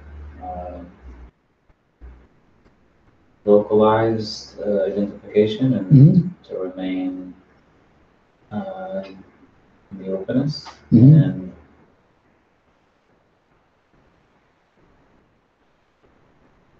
it feels sometimes like, oh, there's sort of this rebelliousness, or what, I don't know what to call it, like I want to go back to the identification. Yeah, sure. And then you get hit in the head like harder. Yeah. It's like, you remember the Humpty Dumpty rhyme.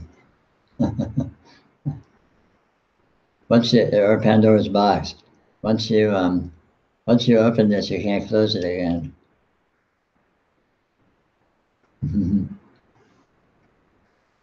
Once you really start engaging with real spirituality, you're lost into that. You can't just say, "Oh, I'm not going to do that anymore." It's not going to happen. I mean, you can say it and try to do it, but it won't happen.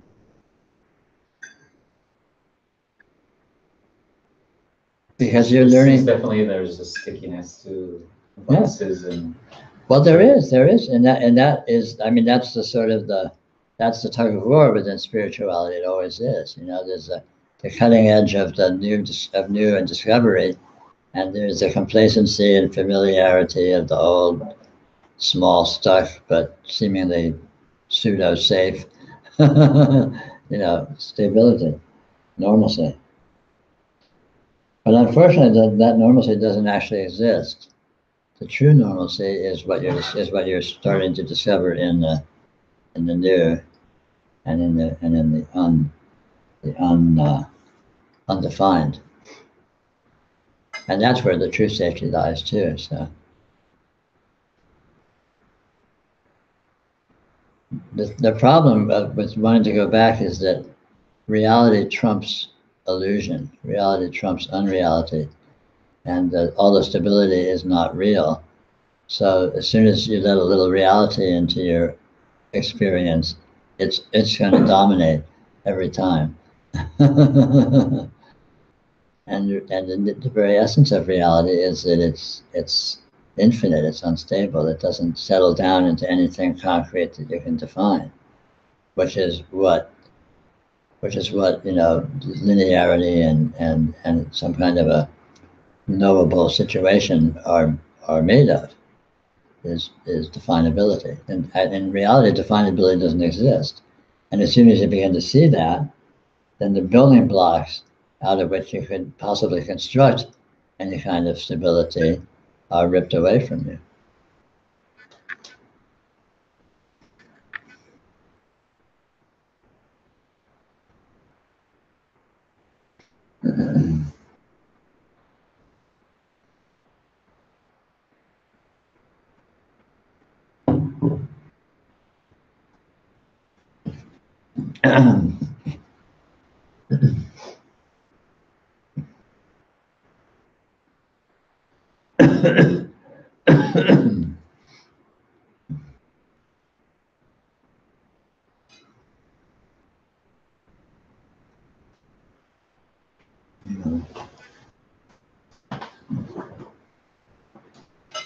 I'll take over for Go ahead, Gavin. All right, Gavin G.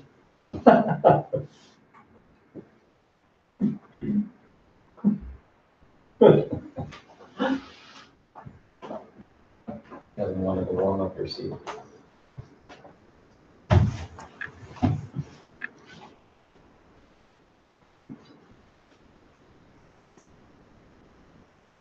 So what do you say, Gavin? Let's ask Gavin some questions.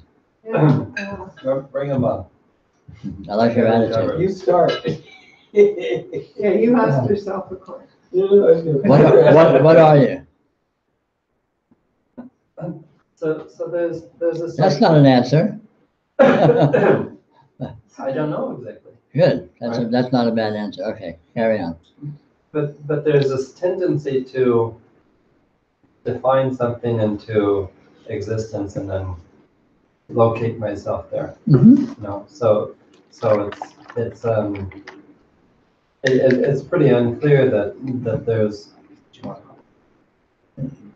there's no fixed definitions of a self in the usual way that make any real sense, you know. But there is, like, you know how you've talked about, like, the one tone of being. Yeah. You know? And so, you know, there's a sort of tendency that I've noticed of wanting to sort of imagine what that is, like a color and shape or something like that, and say, okay, I'm that. No. But even, like, so it's just very strange. Like there's that one tone of being which I can, always refine. Right. But it's different every time. Yeah. So, This isn't a problem. Trying to resolve things is what the mind does, and it will always continue. It would always do that. Trying to, pin it down, trying to find a settle on something, and that will never cease. But it doesn't matter, because you'll come to see clearer and clearer that it's not going to. So it doesn't matter whether or not it stops. But you progressively lose the expectation that matters, or the hope that you'll ever succeed. So it can be that all of that activity, all that seeming activity, becomes less and less relevant as unfoldment progresses. Excuse me, just a second.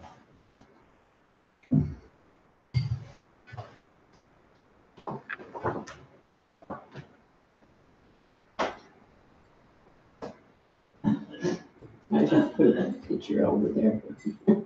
yeah. I might have it in someplace. I'll do it next time.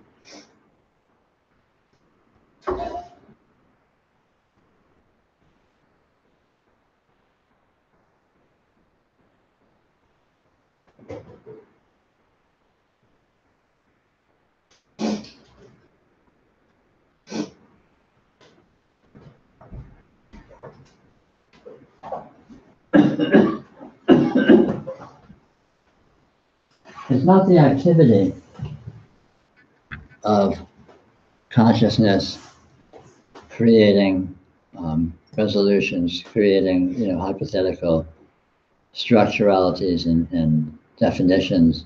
That's the problem. The problem is the expectation that those are going to be actual or reliable, or useful. And again, as unfoldment progresses, there becomes less and less of that kind of expectation, because you can see more and more clearly that that's an impossibility.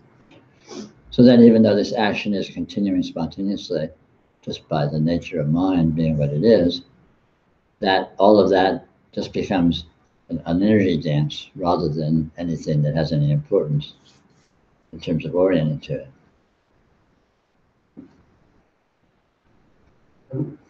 Yeah, that point about it being an energy dance, like there's there's a sort of tendency or desire to define my beingness as a sort of state of energetic openness or something like that.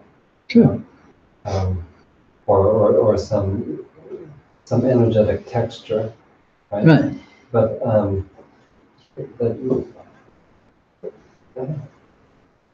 But you don't ever, even when you try to do that, you can't ever find anything stable that answers to that. Sure, you can say, yeah, it's an energetic openness, but when you go look at the actuality, the energetic openness that it is will always present with infinitely different nuance. So it's not like it's this particular energetic openness, and you keep coming back to it every time you look. It's not like that. You can never find the same thing twice. You can never pin it down. It's intrinsic in the nature of what this is, that it's unresolvable. It's infinitely, absolutely unresolvable.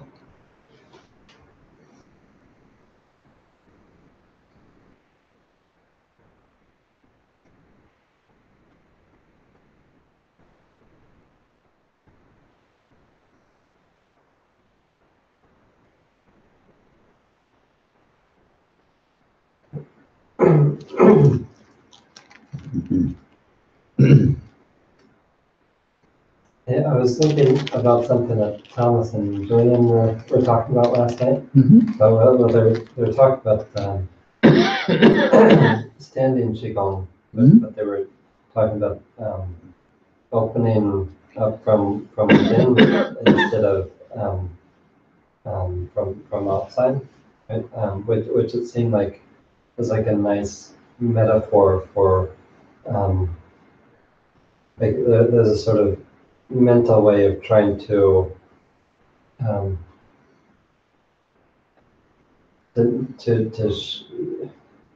to force an orientation or something like Right. that, right? Yes. As opposed to like what you're always talking about it is kind of like find the irresolvability in that which seems set or static. Yeah. Mhm.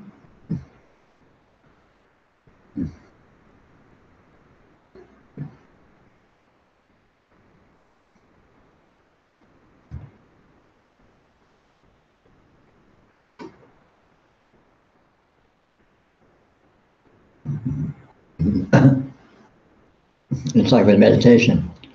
You can meditate by trying to meditate. You can impose yourself from outside. You say, okay, I'm going to sit still. I'm going to find a straight point. Straighten my spine.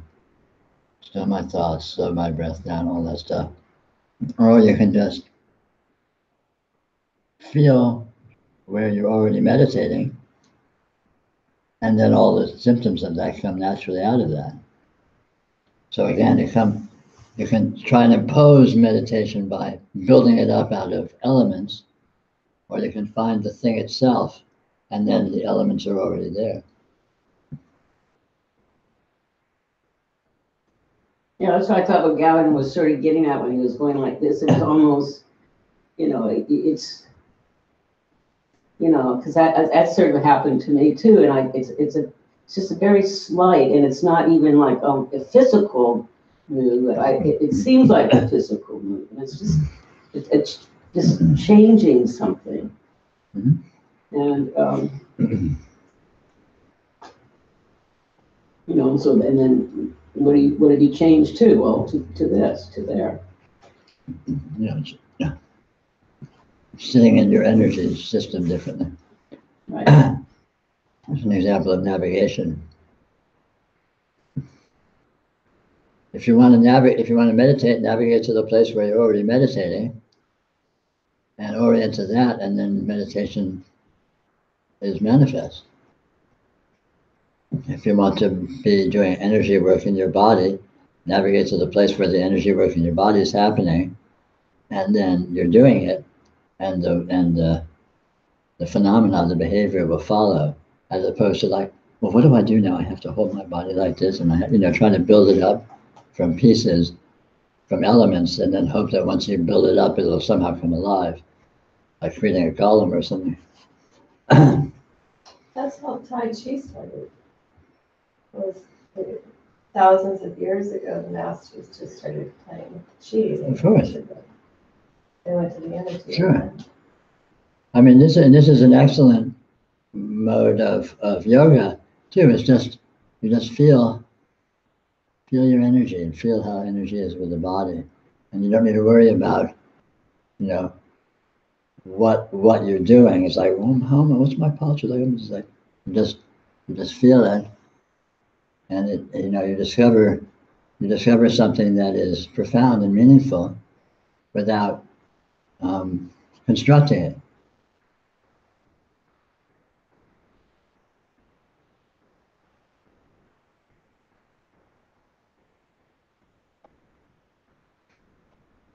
So that's like what you were saying about you can go through all these practices and do all this stuff, and then ultimately you find out that you don't need to do that. Yeah. Yeah.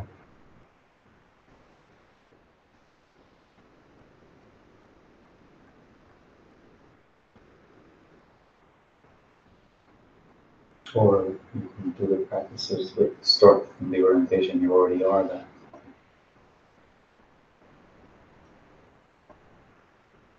The important thing is the ultimate discovery, not how you get there.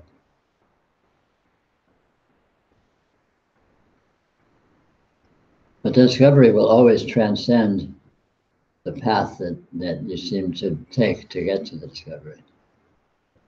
So the true discovery is of something that's already the case, whether or not you took the path.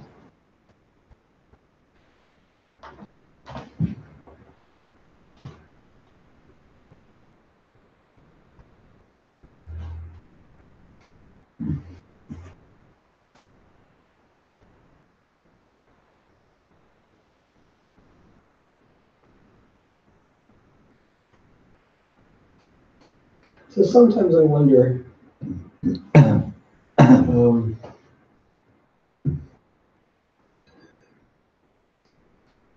whether my understanding that identification and non-identification are all the same thing, Mhm.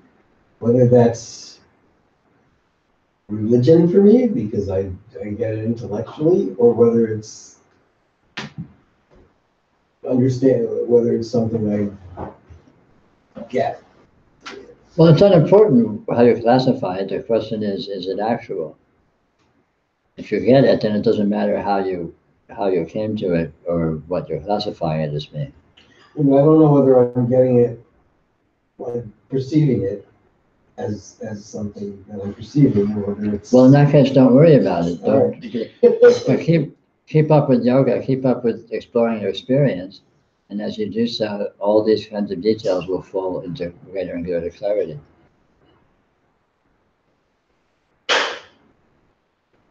For me, I don't know. The yogic trick, I guess, that works is I try to feel into it because I get the same sort of commentary as well. Like if it's just commentary, it doesn't feel any different.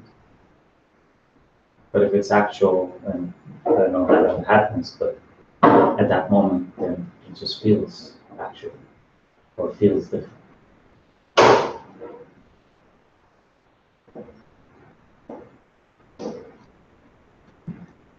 Yoga is all about feeling. Reality is felt. Experience is felt. It's an irrational engagement that is infinitely multidimensional and infinitely multi-textured. And the point of yoga is to notice that that is the case. And the practice of yoga is to notice that that's the case. So ultimately, just feeling, you don't like what's happening here? What am I doing? What am I not doing? And, is it this? Is it that? All of that is like, who gives a shit? It's just feel, feel experience, feel thought, feel. And in that feeling, it reveals what it actually is. It reveals that it's unresolvable. It reveals that it's infinite.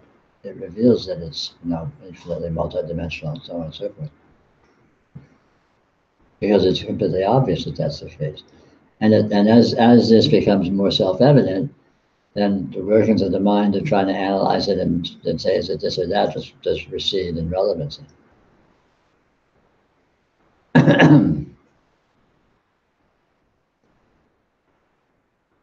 It's supposed to come up when I've said it to other people. I'm sorry? It's mostly come up with it when I've said it or written it to other people. So you say it and then you wonder if it's true? Well, I wonder whether it's something I'm getting or something that it's because of that. It's like. Because you said it, then you reflect on it? Yeah, I wonder, But it's like that. But as soon as you say something, you're collapsing an unresolvable infinity down to something that is quasi-resolvable and quasi-finite. So you're already screwing the pooch. There you go. So then whether or not it's true, it becomes irrelevant because it's not true just by that fact. Oh, that's good. I'll let you off the hook a little bit. I mean, as soon as you say something, it's already wrong because what's true can't be said. So anything you can say is just an approximation. And in being an approximation, it's an inaccuracy, i.e. untrue. Right.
feeling so immediately and obviously frees one from all that conundrum because it's so, what can you possibly say about it? It's just, it's like it's like taking a taste of something and trying to say what it tastes like. It's not, you're not going to be able to do that. The only way to know what it tastes like is to taste it. The only way to know what this feels like is to feel it. And since you're already always feeling it, it's the easiest thing in the world to do. That's so easy. Anything I feel, anything that I'm feeling is a natural state of radiance. So all of it. So I think I'm sitting here, all the sensations of me being a person sitting here, blah, blah, blah, is all the radiance. Oh, so that's what so what I think is me is actually the sensation of radiance. Yeah. Really fast. Yeah, and what you think is not you is the sensations of radiance. Yeah, and whatever. Just this that is here as an infinite, whatever it is this. Oh yeah, how can this be? Right.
Is it?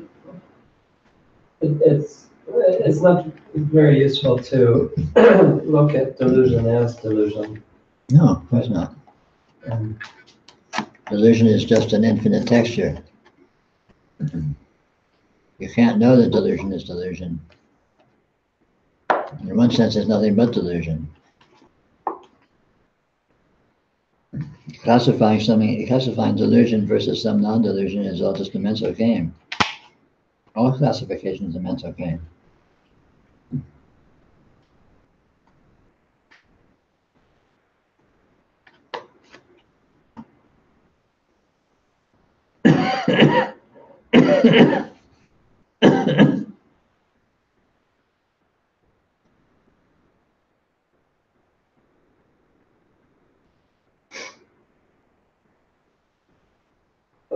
So there's a way of getting sucked into the sort of the sort of delusionary situation that terms set up, right? So like but like there's a way in which most people tend to orient towards circumstances, right? And wanting to change circumstances. Right. And there's just all these assumptions about in a certain set of conditions, they will be happy and whatever. Right. All of which are defined into existence in their imagination. Yeah. So there's no hope because hope is all about a certain alignment of conditions that is prejudged to be fortuitous or positive. There's no hope because the conditions about which the hope is oriented don't exist in the way that they are held to.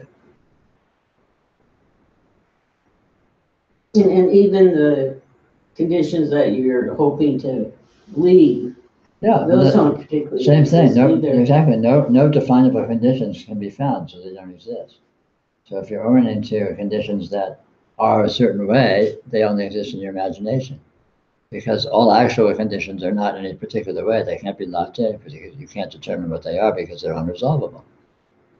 You know, you can think of it as just a TMI situation. There's just too much contrary information that's present in everything and anything in order to pin down exactly what it is.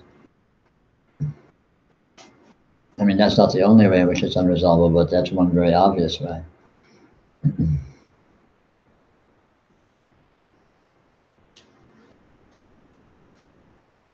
Unresolvable in terms of overabundance of information. That's Sure. I mean, that's one aspect of unresolvability. It's like I try to pin down what color your sweater is, and I look at what I'm perceiving, and I'm perceiving an infinity of variations of different shades. So which one is it? There's no one that it is. It's a vast continuum of, of infinitely different data points. It's like you're trying to draw a graph by connecting the dots, and the dots are just everywhere. So how are you going to draw the graph? So it's arbitrary.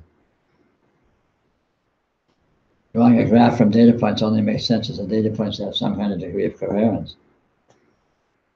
But experience is made of an infinite data that are not coherent with each other. They don't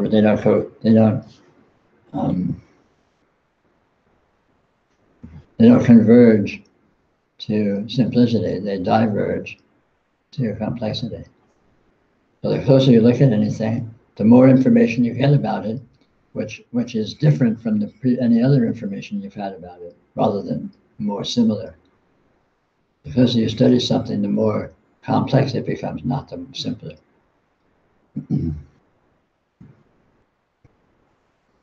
So if I find that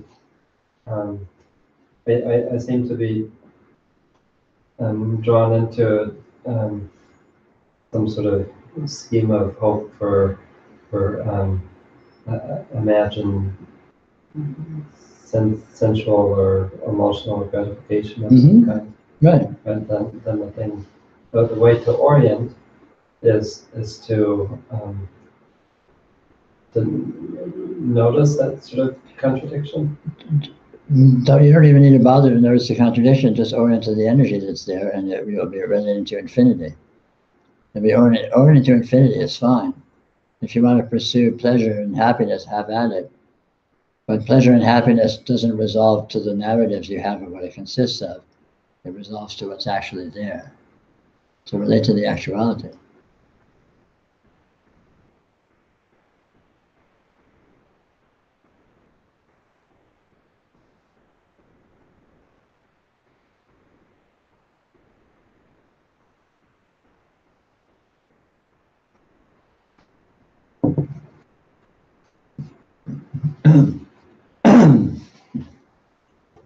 And the actual energy is the only thing that's going to be satisfying anyway. So you're going to get satisfaction from that.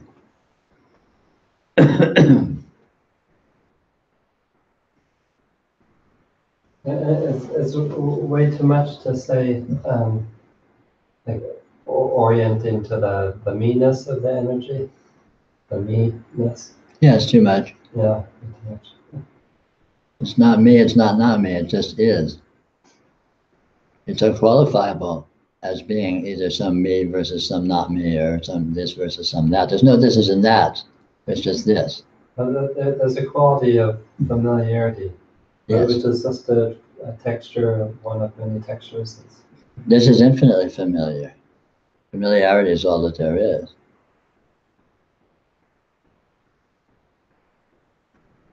Familiarity is all there is. Intimacy is all that there is.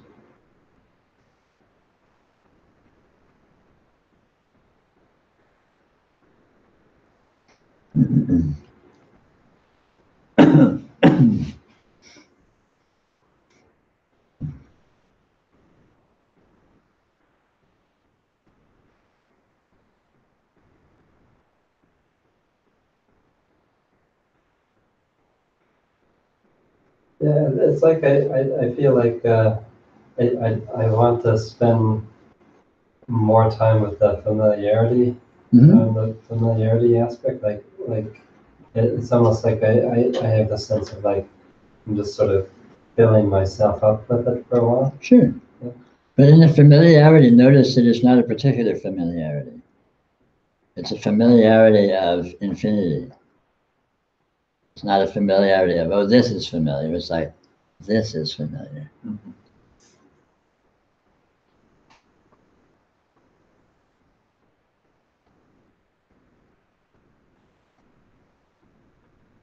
And then you're intimately engaging with the lusciousness of actuality across the board.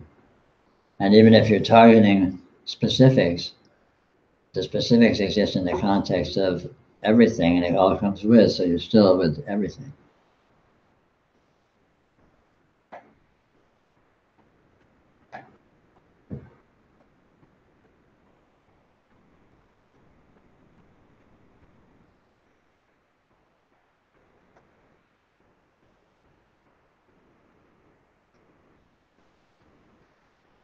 Seems my mind is struggling and trying to create a dichotomy of when you're hoping for some goal in the material world and trying to achieve something. It seems as if it's trying to, again, that play of linearity and not. Yeah. And the trick is that it's not actually a dichotomy. They seem different when you describe them in those terms, but they're not dichotomy. They coexist with each other. So any striving for some specific defined rational goal is actually an irrational, spontaneous energy manifestation existing in a context of an infinity of spontaneous energy manifestation, that all of which is unresolvable. So it's just a different way of describing exactly the same thing. It's not like there's a this and a that. Oh, I'm with the linear defined goal versus over here undefined and open and whatever. This is that. This is that. It's just defining the same thing two different ways.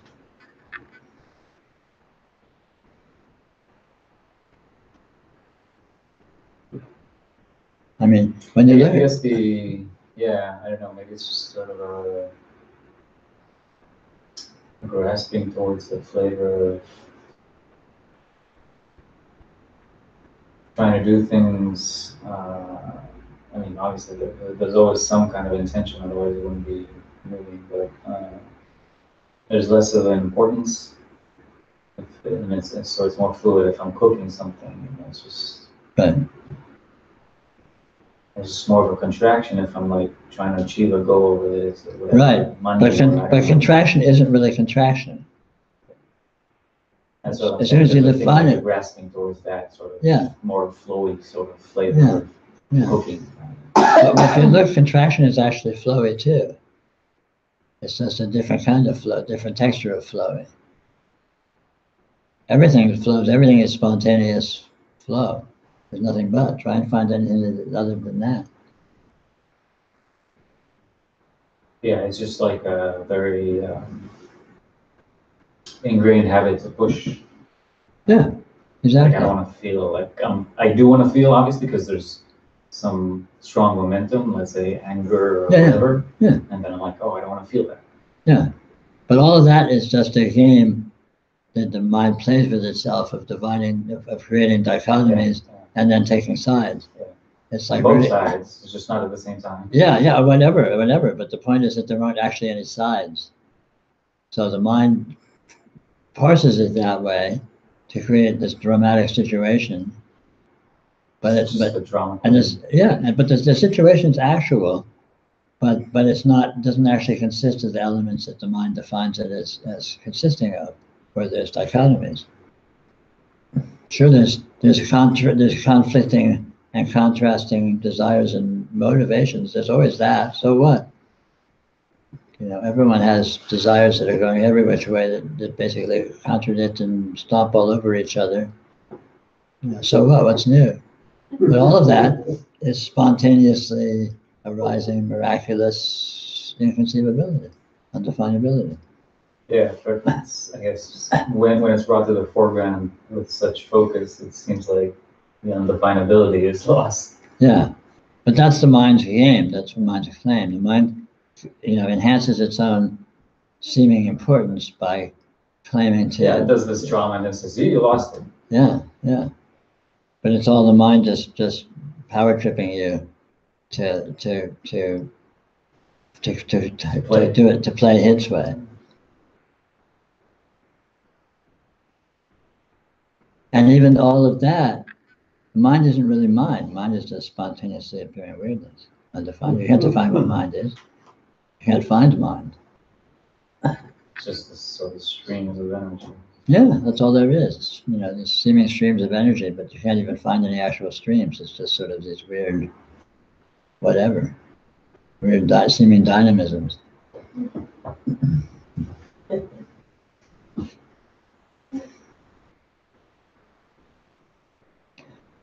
And on that note, I'll wish you all a good night. Thank you. Thanks, man.